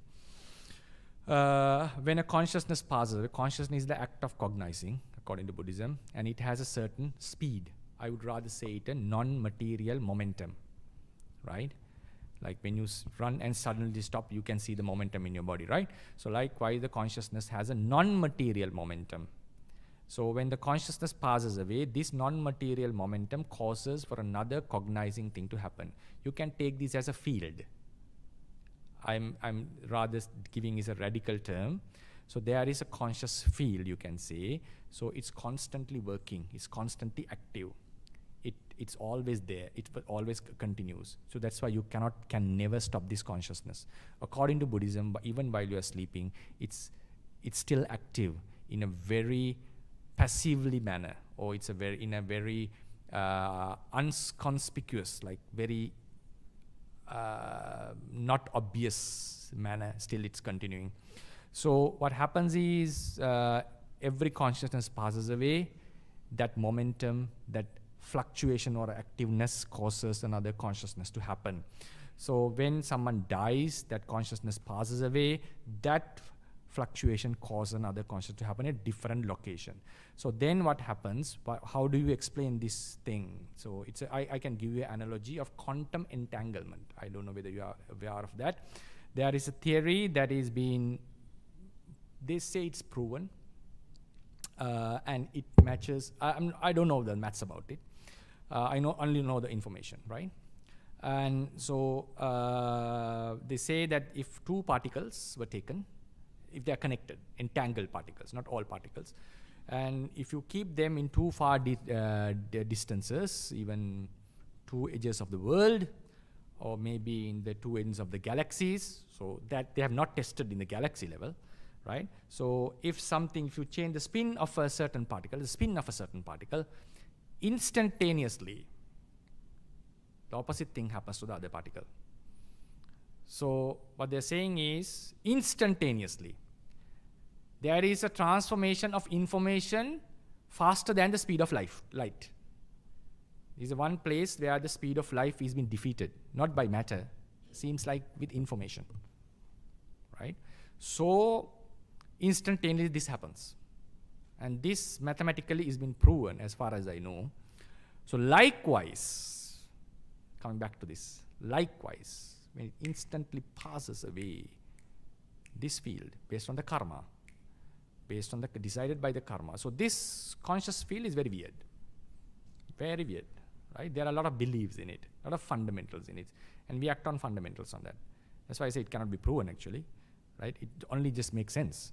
So you can just argue based on fundamentals. So when it passes away, the last consciousness, this momentum is still there, and that momentum and the karma creates another consciousness in a different location, instant, as soon as it passes away. It's a new consciousness that is arising. And then this keeps on going, the lineage keeps on continuing. So what has happened is, it's not the same consciousness that has migrated, I would call, from life to life. So, but still the same conscious lineage is continuing. The same lineage is continuing. This consciousness was created by the karma that was done in this same lineage. Right? So in Buddhism, we have a very famous statement, nacha so, nacha anyo. It's not the same person, but at the same time, not this different one.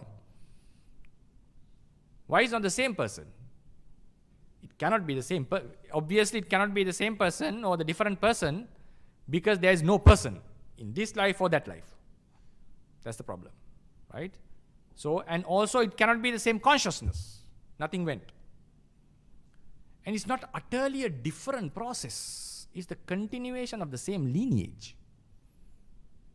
So if you conventionally call it a person, you can say the same person was born, conventionally. So no consciousness moves, but the lineage continues. That's the essential of pre-birth in Buddhism. So like some characteristics passes over. It's a very nice question you're asking. Then I had to repeat the question, neither. It's okay, can be heard? Right. They can hear you, okay. So, okay, they can hear you, they say. So, some characteristics passes away. So, new consciousness arises, right? You're asking all, it's a very tough question actually. So, when the consciousness arises, right, it passes away. It contains, in Buddhism, we are not only talking about the conscious stream. We are talking about underlying unconscious fields apart from matter. I think maybe you have heard about some words like anusaya. Maybe not, okay. It's called uneradicated defilements. Force of karma. They are stored. Certain behaviors, the attitudes, the potentials, they are found with the consciousness, not in the consciousness. Very difficult to locate it. It's very difficult to locate it. For example, maybe you have heard about the Higgs field? No. What is the Higgs field? Every particle in the universe, according to physics, gets the mass by interacting with the Higgs field. You cannot demonstrate it how it is. You can just give a simile. You take a ball and there's a snow surface. You roll the ball, more you roll the ball on the surface, more snow will gather around it. Less you roll the ball, less snow will gather around it. So how the definition is given? More the interaction with the Higgs field, more the inertia mass. Less interaction, less the inertia mass. Cannot show. How do we define heat in science? So maybe because I know you may be asking, how do you explain it? Please keep it in mind. Even in science, you cannot explain how in some cases. How do you define heat? In an enclosed system, two things which are in two different temperatures are in contact or are close by. After some time, they come into the same temperature.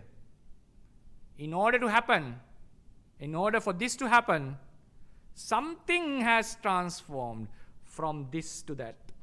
And that thing which transformed is heat. How does it look like? Come on, no one has seen it. What is its color? Come on, color is different. Different phenomena. What is its shape? Don't ask that. That's called energy. But is it there? Yes, it is there. How do you know it? Because it can make an effect. It can be felt. In the same way, when consciousness can be known directly, uneradicated defilements are there. How do we know it? Suddenly something happens. They come into the surface. So in Buddhism, we say they are there. Tradition says the Buddha can understand it, the special person. Anyone who becomes the Buddha could understand that.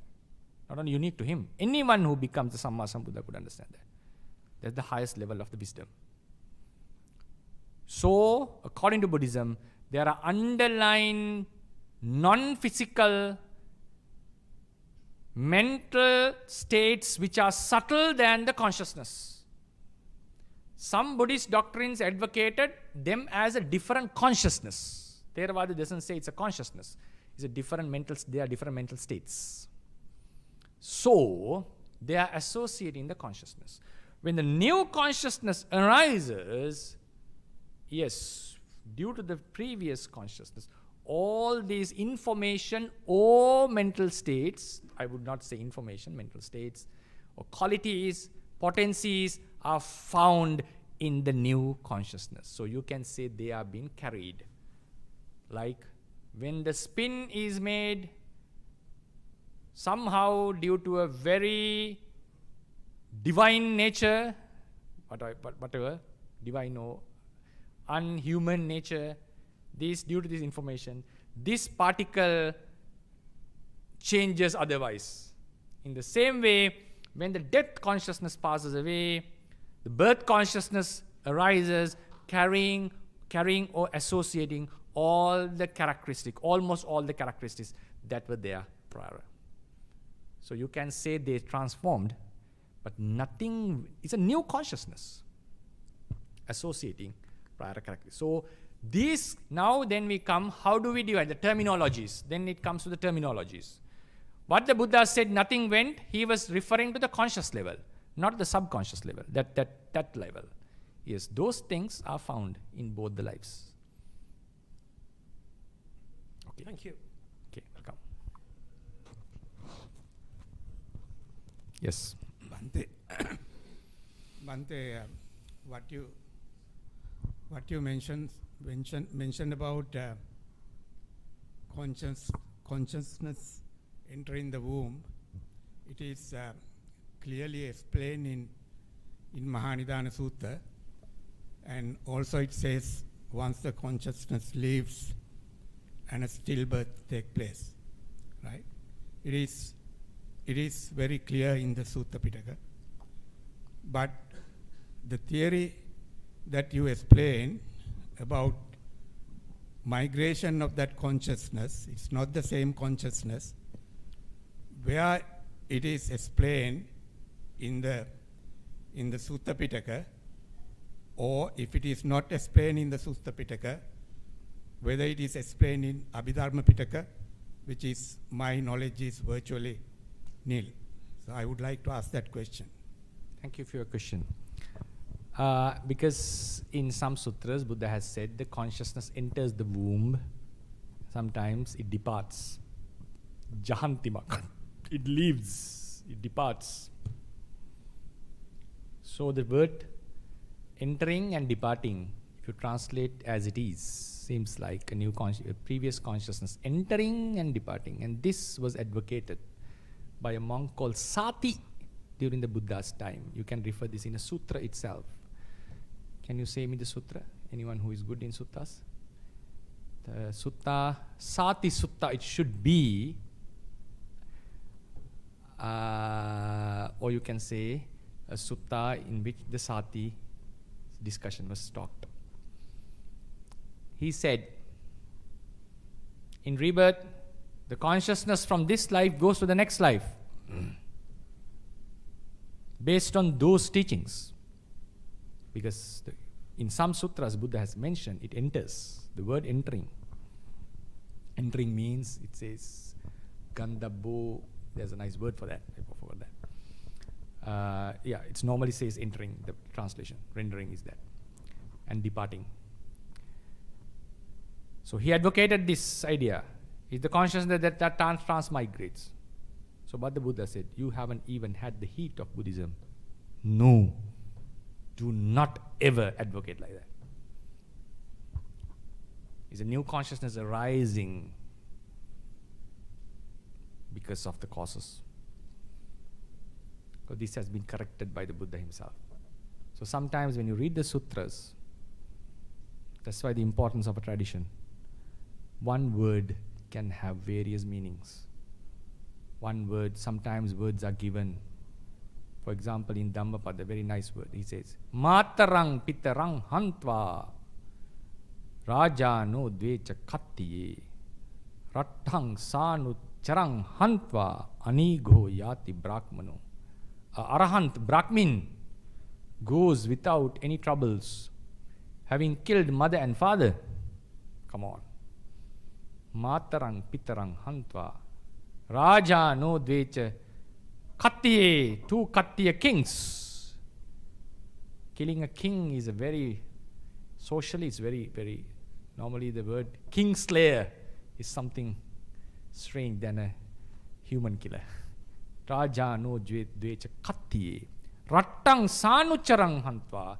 Having completely destroyed a country, he lives without any. This should not be taken according to the meanings of the words. Matara and Pitara, mother and father, were two views, two deities he was referring to. Some kind of unwholesome qualities. My memory is not perfectly correct on that, okay? So he was referring to different other things. So likewise, sometimes the verbs, nouns, have to be delicately understood. Because he taught this in order for the folks to understand. Sometimes the talks were given differently according to different contexts.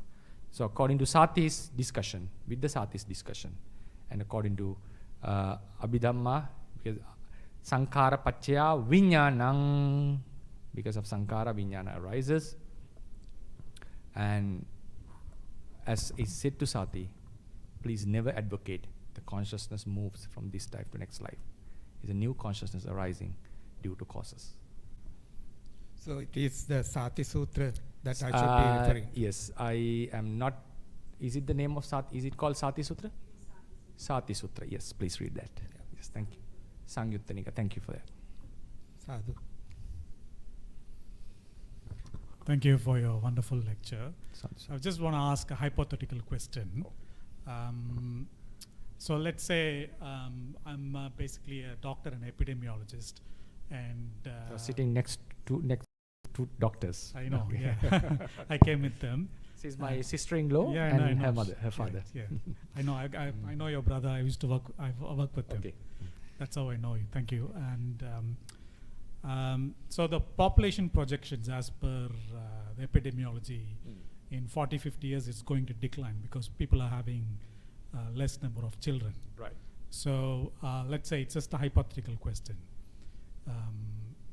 Let's say it's declining over a period. You're already smiling. You know what question I'm going to ask. No, I am not. Okay. So let's say we have 50,000 I'm a bit years. afraid now. Okay. Let's say we are 50,000 years ahead, or maybe not 50, maybe 10,000 years ahead, and there are only, let's say, 1 million humans alive. All right, because we're not having more babies, it's declining slowly. Climate change, many other factors. Let's say they are going down and down, and hypothetically, if there are no humans, what happens to the consciousness? Okay, I hope everyone got the point, right? Is it a prediction in epidemiology? Well, yeah, because Is the population decreasing or increasing? it's decreasing. I think in 40, 50 years, it's supposed. So we are going to peak up to like, I think now we are about 8. We go up to like 12 billion, and then from there we are going to okay. from After 12 there billion, you start to decline. start to decline. So Okay. it's already declining in many countries like developed countries, Japan, Australia.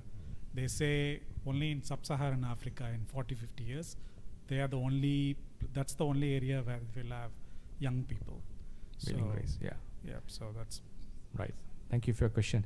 So if it is predicted that if the number of people are declining, what would happen to the consciousnesses? Right? yeah, that's what I'm. Yes, what would happen to the conscious lineage? Because I myself said, according to Buddhism, there cannot be a beginning of consciousnesses. And myself, according to my statement, there is another fundamental that you can derive from that is there cannot be new beings arising, right? New beings starting the samsara also, right? According to that, right? If there is no beginning. So his question is, if the number of population is declining, what would happen to the consciousnesses? So the answer would be, it's not only the human realm that is existing, right? There are animal realms existing. And then there are certain realms the Buddha advocated that are existing beyond the human scope, like divine, Brahma, and ghost realms, hell realms, all these. So because of that, and then he advocated it's not only this Chakavala means it's not only this world cycle. One world cycle is made out of 31 realms, and there are another world cycles. Like, for example, multiverse. If you are aware of multiverse, it's just a theory, right? It's a very weird theory. There are different universes than ours. So likewise, Buddha's theory was completely different. It's been interpreted differently in the Theravada tradition. So he talks about different world cycles. So ample of space for these consciousness to live. Because there will be a time, according to the doctrine, where the human world would completely destroy. At that time, other realms would be filled with those consciousnesses. Then why don't you call consciousness as energy then? Because it's so easy for us to relate. Like you're saying, so let's say when you use the word energy, then you can say energy passes through all the realm. And it's like watching the movies in multiverse movies. It's easy for us to understand also. Why don't you use the word energy instead of consciousness? I would What's love different? to. I would love to use that if people don't misinterpret it with physical energy. Okay. I would love to use that. But but still it has that capacities like taking decision and all these. So if you say, normally in our doctrine we call it action. A sort of energy actually. The words, terminologies they used are different from what we use in English. So we call it kiriya, action, and also dhamma, a certain kind of element. So yes, you can use it energy, but I don't use it because that could convey a wrong message and misinterpret it with the physical energy. That's why. Thank you. Okay.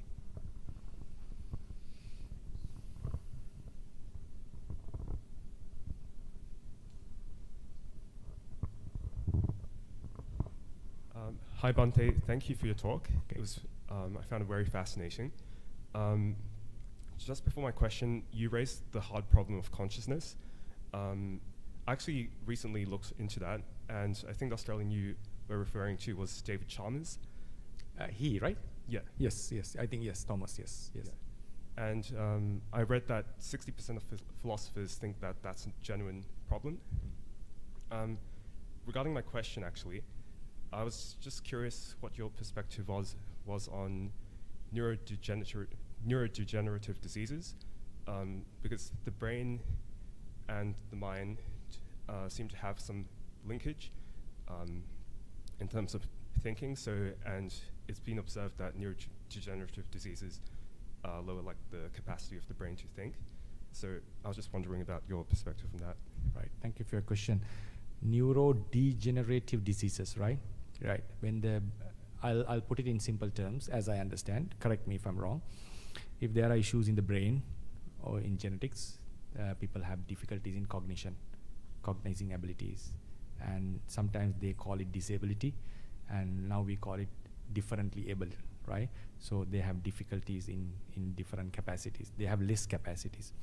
So according to Buddhism, yes, the interaction between mind and body is obvious. Buddhism says the mind can influence the body, and body too can influence the mind.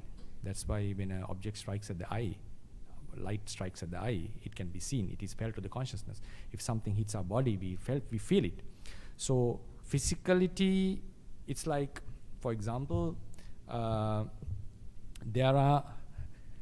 is a theory in which some says physicality can influence the immaterial consciousness, but not the conscious to the material, right? There's one opinion. Some say there's no consciousness. Some say consciousness is the function of the matter. Some say eliminatist. Eliminatist means they just say don't use the word consciousness. It doesn't exist at all. It's another view. So now some say interaction, the action, reaction, interaction is from matter to consciousness. Buddhism is saying matter to consciousness, consciousness to matter, both. That's the dualist point of view, right? So therefore, but we are not talking about the Cartesian dualism. I have to be very clear on that. I think you have done some reading on philosophy, I assume. We are not talking about Cartesian dualism, because Cartesian dualism is talking about a self which can exist after death. I think, therefore I am, the famous statement, right? René Descartes. But here we are talking about the non-self consciousness element, which is rising and falling, which is existing based on causes, which utterly depends on the body. So when it comes to the human and the animal realms, according to Buddhism, human and animal realms, beings depend on food and also basically based on the elements that they got from their parents, the body that they got from their parents, the utuja body, the hard stuff. A defect in this body could completely deform the consciousness, the capacities. So therefore, a brain damage making a person disabled or less cognitively able is perfectly okay, because consciousness doesn't have the capacity to exist by itself in the human and the animal realm. There's a very nice argument brought by, once I saw this argument by a philosopher, actually. He's a scientific philosopher. He brought this argument saying, analogy, how do we fly? You can fly in various ways. You can either fly with the Bernoulli theory. You can fly using a motor, like in a rocket, right? You can fly using wings with a bird. Only the basic element that you need is necessary is you have to go against the gravity. If you are able to go against the gravity, you can go into the sky. That's the basic. But how do you do it? Doesn't matter. It's irrelevant. But as long as you are able to overcome the problem of gravity, you are able to go up. So likewise, in Buddhism, when it comes to the human and animal realms, they advocate nama, rupa. They are bothly interconnected. So matter cannot exist without, consciousness cannot exist without matter. It's highly dependent on that. So cognitive brain disability would surely make it incapable. So there are, in our doctrine, we say about certain sicknesses that occurs due to the physical element. A very sane, conscious person could be insane due to a physical inability. We recognize that. So it shows that physicality completely could distort the consciousness. So therefore, this is not to deny the capacity of the contribution of the brain towards the consciousness. No. What we are denying is what Buddhism is advocating. It's not an outcome of brain. brain is like a circuit. It's like a surface where the consciousness functions. Without brain, it cannot perform in the animal and human realms. It needs the support. But you cannot attribute the cognitive ability or this consciousness to brain. That's the point we are talking here. That knowingness, awareness, emotions, you cannot attribute them to them. And they cannot be an emerging property. But it is a different element, but it solely depends on the brain, highly depends on the brain. But then when it comes to other realms, the divine realms and the Brahma realms, we talk the combination with the mind and the body is quite different from us. And there's a realm in Buddhism we talk where beings do not breathe and where beings do not eat. Nutriment is not required for their lives in a higher realm. So fundamental requirement for consciousness in all these realms is there should be at least some matter. Because the thing is, one is born in these realms due to various karmas, and there's another phenomenon called gati niyama, which determine the natures of a certain species, which is another phenomena we call in Buddhism. So based on that, when the fundamental requirements are attained, in some realms it can be attained without a brain. In the human and animal realm, it has to be with a brain. But I think there are few case studies. It's better for you to do that research. There is a very special case study, a clerk who suddenly had to examine because of a knee problem. Some things escalated and he had to examine his brain. It's a very famous story. There are documentaries about that. And when his brain was examined, there was no brain in it. It's just filled of liquid. He just had the brain stem. The argument was brain stem was capable of performing all the actions. There was a theory that when certain parts are disabled, certain other parts are capable of adapting to that function. I don't know how a brain stem could do all the function. And he was a father of 2 children, and he was a clerk. And in First World War, I have heard, there were some cases that some soldiers, it's something I heard, I cannot prove it, the same thing had found in some brains. So these are very special case. So how could his brain was explained? But that is not to say the brain is not contributing to the consciousness. If I say that because of one just example, I'll be making a huge blunder. So therefore, according to Buddhism, we do advocate the support from the brain, appreciate the brain's contribution to the consciousness, because if something happens when I got the hemiplegic migraine, my brain was also scanned, right? Obviously, we have to accept that. We cannot go against and saying that it's a consciousness and it can exist by itself. But what the book says is that in certain other realms, it can exist in a different formation, different mechanism is found. That's why that philosopher's argument really struck my mind. He said, you can fly. In order to fly or be in the sky, the basic thing that you need to do is to get out of influence of the gravity. Go against gravity. How you do it doesn't matter.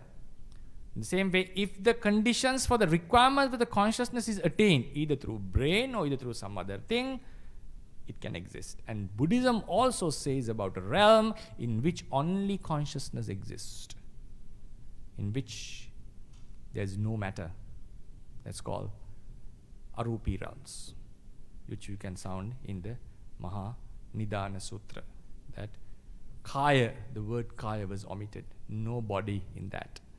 Nanatta Kaya, Nanatta Sanyi. We have Neva Sanya, Akinchanya, Etna Vinyananchayatana. Only that part. Their bodies were not found.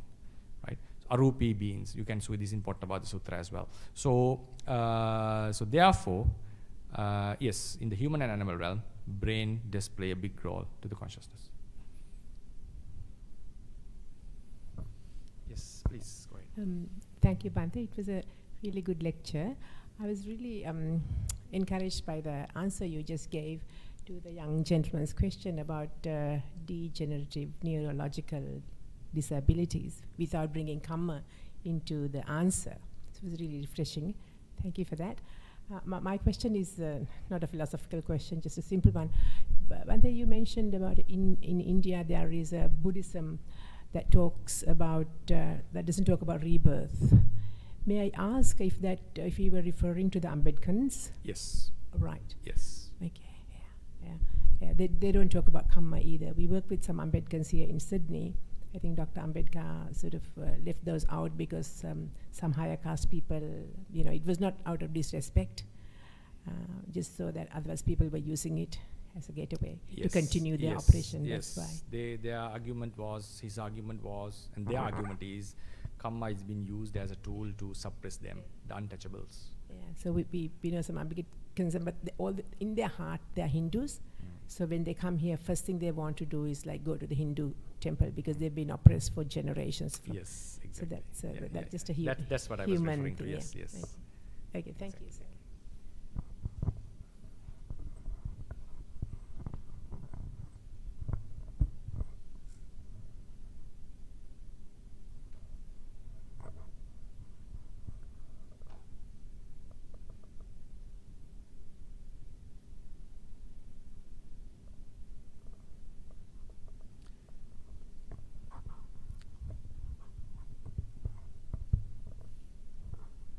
Thank you, Bhante. It's very informative. I'm a Buddhist myself, so I think I attended yesterday as well. Yes. I guess for people, I guess this discussion was around introduction to Buddhism. So for someone who's interested, and someone who's starting out Buddhism, probably if their main language is English, where should they start? What should be their next step? Thank you.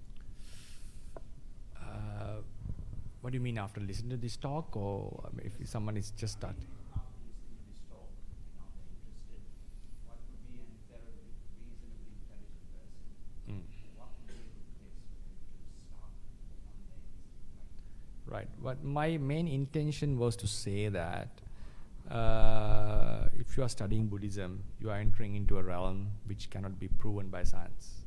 That's my main message that I'm giving, and it's according to Gilbert Wright, you are talking about a ghost in a machine, right? So it may seem weird sometimes. It may seem weird, but what I want to convey is we have a point.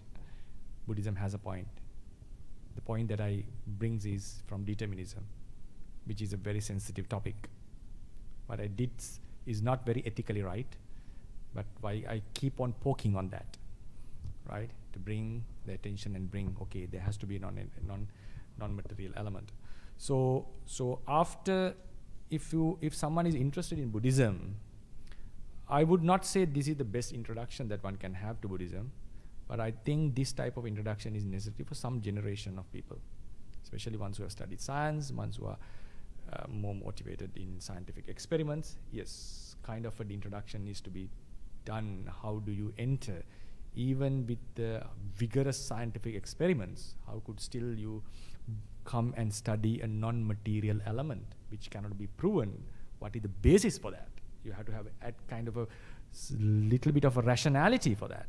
So my introduction was to bring that rational confidence so you can start it. So when you are studying Buddhism, you don't need to compare it with physicality or materialism and any other thing. No, you don't need to do that. You just go and study consciousness. You just go and study karma. You just go and study anything, and it's mostly based on beliefs afterwards. But when you have the comparative studies, philosophies and science, you'll be able to scrutinize the teaching and start to see some brilliant and logical aspects in that. So for a beginner, I would recommend to start with books like What the Buddha Taught. If you are English you're a beginner for Buddhism and prefer reading in English, and Bhikkhu Bodhis, there are some books written by Bhikkhu Bodhi, Venerable Bhikkhu Bodhi, and to be true, there's not much books about this philosophy. If you are interested in meditation, there have been a lot of meditation teachers, and I'm also explicitly talking about the Theravada tradition, because when you talk about Buddhism, it's a big family, and I'm confined only to the Theravada teachings, and I can only make sure that I'm advocating Theravada teachings, though I compare with others from time to time. So in order to make sure that the beginner is following only a Theravada doctrine, Theravada books, Valpura Rahula's what the Buddha taught has to prove. I haven't gone through that thoroughly. It has given a lot of good results, and Bhikkhu Bodhi's books I have gone to some extent, and they do enlighten you to some extent. But I don't know whether this kind of comparative studies are required for someone to begin with. This was just to arouse rationality into it and to give an introduction. So any book, I'm not able to recommend this and that, but any basic stuff that would be enough for them to start with. Rather than directly going to the Tipitaka, because I would not recommend that, because that would be a hard thing, because you will come into conclusions, and most probably those conclusions that I have seen are wrong, the ones who directly go to the Tipitaka and start reading. So compared to the Theravada traditions, I have to say that, right? So it's better to read some basic books, simple books that are written in Buddhism by good authors, and go ahead. Unfortunately, I'll not be able to give a huge array of books, authors. What the Buddha taught by Venerable Rahula and Bhikkhu Bodhi's books, and Venerable Thanissaro's books I would recommend. Venerable is called Thanissaro. He's been normally pronounced as Thanissaro. These three names comes to my mind. And there are some, there is another book called Manual of Buddhism, translated Manual of Buddhism, written by Venerable Lady Sayadaw in Burmese and translated by, I forgot the translator, into simple English, and which also enlightens us with some very basic elements. And Abhidhamma to daily life, Abhidhamma into daily life, for daily life, or to daily life, whatever, by Venerable Janakabhivansa. Abhidhamma in daily life, sorry. Abhidhamma in daily life, yes. This is a very nice book. I have gone through that entirely. Yes, it's a very, very nice introduction. It gives you a good perspective on Buddhism. So these books will be very interesting to read for the beginners. Welcome. Bhante, just a comment on the question he asked. Yes. This question was asked by not Buddha's disciples, some other teachers' disciples from Venerable Ananda, saying that Venerable Ananda, you have been with Buddha for so long. Could you please explain what Buddha taught? So that sutra's name is Subha Sutra in Digha Nikaya, and it says, yes, all what Buddha taught was Sila Samadhi Prajna. That means virtue, concentration, and wisdom. That's if someone asks me that question, in a nutshell, what Buddha taught, not my own words. Okay. This is what Venerable Ananda's words. Yes, that's Thank true. you. So at the same time, I just want to add something. According to Venerable Assaji, what is the doctrine of your teacher? Ye dhamma hetu pabhava te sang hetun tathagato aha. Te sanjo yo nirodho evang vadi mahasamano. He teaches about the causality. Things happen due to this cause, and he taught about the causes, and he taught about the cessation of causes and the cessation of effects. So therefore, you can explain it in nutshell in various ways. As you said, yes, Sila Samadhi Panya is one way of saying how to explain Buddhism in nutshell. Yes, thank you for that. I think we're out of time, right? Okay, the last question then. Okay, right. Thank you, Bhante, for the great speech. So. I'm a bit confused about deterministic future. Is it like future is defined by the actions you take now? Is that the meaning? No, when I say deterministic, I never said Buddhism advocate deterministic future. What I said is, if everything is okay, I'll give you a perspective on this. There are three views that makes it inevitable for determinism to occur. Three views. physicalist view. If everything is matter, things, future is determined. It's a fact. If anyone could know anything for sure into the future, divine foreknowledge, either it's the God or either it's the Buddha.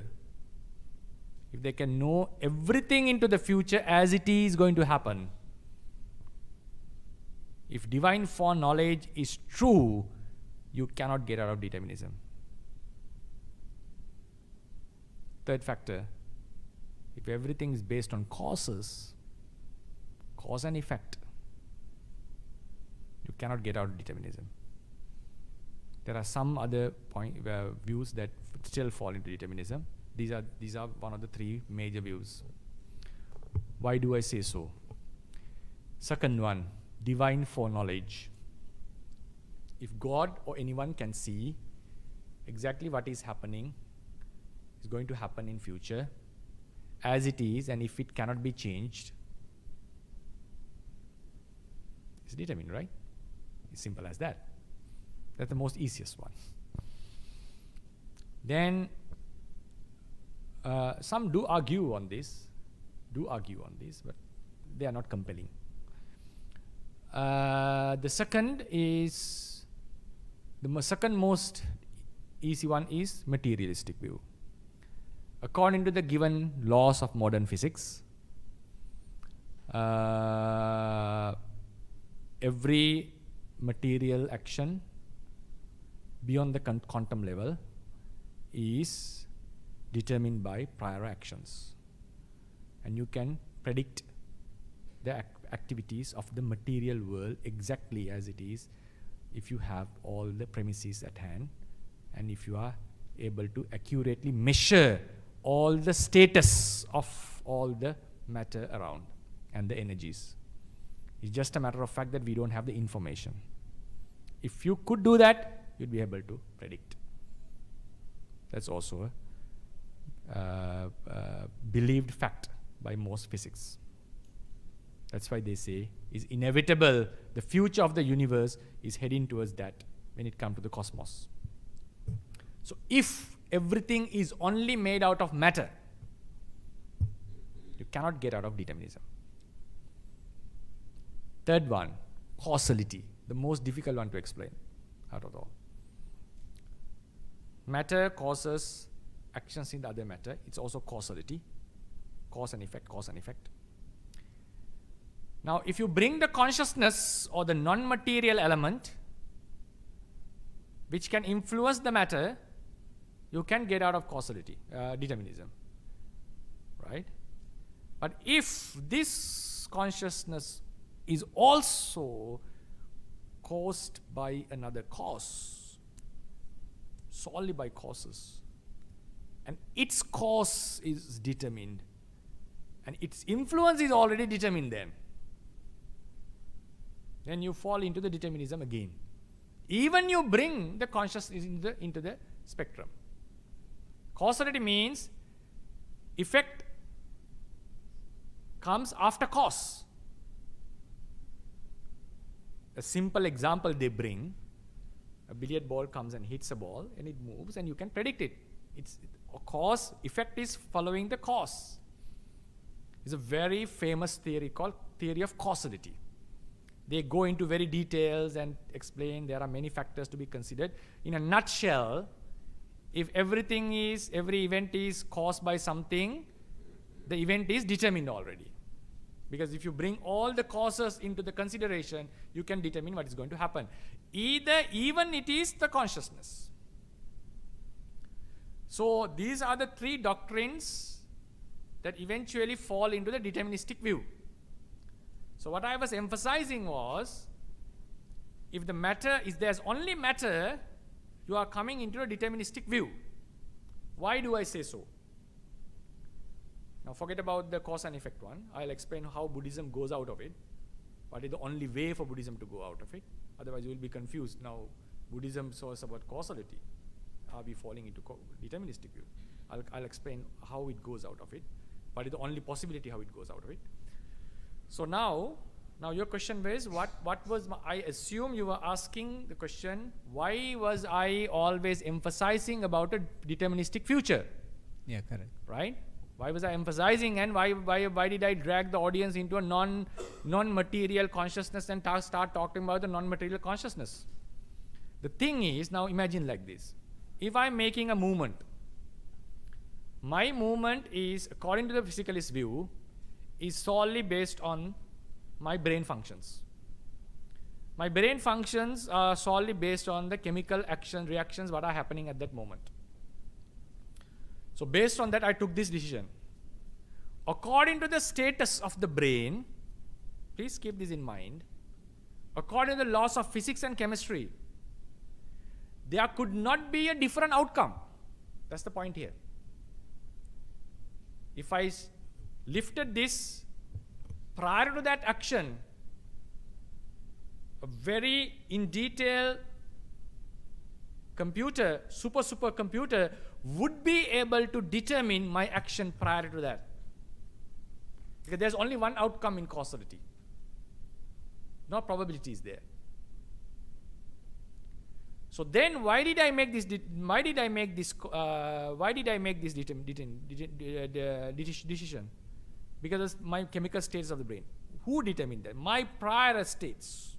How was it determined? Because of the inputs. And how these inputs were determined? Because of the brain states of others, or the weather conditions of the natural states of the world. And those natural states of the world are all particles. And they were determined by the prior states of the nature. And they were determined by the prior causes. And the brain states of others, chemical states of the brains of others were decided by prior causes. So, if you are able to trace it back to a certain level, and at a one level you make it 0 time, and if you are able to analyze all the physical states in the universe, including everyone's brain, including every physical particle in the universe, and if you are able to understand the laws, how they are interacting with each other, this is very hypothetical, but if you can do that, you will be able to predict the next outcome in the entire universe, entire world, the area you are observing. Next outcome. Though it's very complex, you'll be able to outcome. So the actions that you are taking are outcomes of brains. They are particle movements and nothing other than that. Brain functioning is particle physics. Particle physics above the atom are governed by laws of physics. So these movements are determined by energy and particles. And if they can be predicted, they can be predicted. That's the thing here. Prediction is proven. So, even though this seems very weird, if you bring your analysis or insight into this, if you consider the entirety of the particles in the universe or a given area and all the particles in everyone's brains and all the interactions we had, the experiences we had, the decisions we took, the education we had, is a very complex system. It's just a matter of getting the information and processing them in your computer. If you do that, you'll be able to predict. If it can be predicted, even now, though we don't know, if it can be predicted, even though we are not aware, we be not aware of that, we are already determined, our decisions are determined. That's what I mean. For that, you have to bring some insight. Go into some physics and study this, how the laws are governing. Every action is brain states are particle physics. You have to go to that level. Otherwise, we think, I decide my action. No, according to physicalism, no, it's a brain functioning. And brain function is a physical functions. And those brains were made, those states came because of other physical functions. And interaction with teachers, others, and they had their own brain functions. And they were caused by some other brain functions and other weather conditions.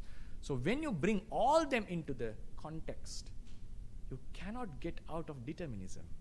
It's a very compelling argument. It's not me who is bringing that. Even the best physicists in the world keep silent when this argument is brought. Yes, what you're saying is correct. Then what happens? You cannot punish someone for a crime. It has to happen. The legal system breaks down. The political system breaks down. There's no hope in life. That's what I was emphasizing on. Right? So finally, before we conclude the talk, because I talk about causality, right? Causality leads to determinism. Even you bring the consciousness into the context, if consciousness is also determined by causes, cause and effect, if things are based by causes, it leads to a deterministic world. If the consciousness is also arising and happening, existing based on causes, it itself leads to a deterministic future, the conscious realm. And if the consciousness, existence of consciousness is determined, its interaction with the matter is also determined. Then you are still in the deterministic view. The only way to get out of it, have you ever thought about that? I always use a word. I used a word called causal agent few times. What does it mean? Even though the consciousness arises due to causes, it has to have a capacity to make decisions. And those decisions are not entirely under the influence of causes. Only then you can come out of determinism. That's called the theory of causal agent. What does it mean? A given outcome. Two people, 1 and 2. I hope it can be seen. Okay, no, it cannot be. Anyway, this is 1, this is 2. Someone comes and starts shooting. What are the outcomes? What are the reactions that he may do? He's a Buddhist, believes in a rebirth. He doesn't believe in a rebirth, for example. What are the outcomes? He may shout, he may fight, he may run away, he may settle down, okay, accept the death. Possible, right? Some do accept, okay. And settle his mind for the next rebirth. None of the Buddhists want to be born in a bad realm, right? Okay. Right? Settle your mind for the next rebirth. So 4 or 5 outcomes with the settling of the mind. Now with the atheist, he also said the same consequence, same scenario. He may run, he may shout, he may fight, he may face the death peacefully, but he will never settle his mind for rebirth, right? So decisions, why these decisions were lacking and his decision was there? Because of his view. So decisions are determined, or decisions are caused by the causes. Because of the view, he made such a decision. Obvious. But he had the choice. That's the point here. How would the Buddha explain this? According to given his mental status, at this moment, there is a high probability that he would fight. There's a 35% of a probability that he would shout. There's a 5% of a probability that he would face the death, expecting and preparing his mind for the next life. But if he came out of a meditation retreat, Buddha would say, okay, now the probabilities have changed. He has a 15% of a probability of facing the death peacefully. But still, causes change the probabilities, causes change the choices. But still, even there was the 5% probability, what I'm advocating is, you can crucify this and put me into a big trouble, and luckily time is not allowing you to do that, right? I'll not be able to explain. There's an explanatory gap here. I have to admit that. Given the consciousness rising and falling, I'll be in a big trouble, and this is very unappealing in philosophy. I have to admit that. The only way to get out of determinism is, even though there's a 5% possibility, what was going to happen? If this person made effort, if the consciousness was working, don't think I'm not advocating a self. There's a different topic. The consciousness could have taken any of the choices, but the 5% choice was very hard. The choice was there. Only then, if this possibility is there, not probability, if this possibility of probable choices is there, only then you can get out of determinism. So I'll conclude my talk. In order to get rid of determinism, you have to have a non-material consciousness, or non-material element. And then just having the non-material element would not suffice you to get out of determinism. If that consciousness is also caused by causes only, still you fall into determinism.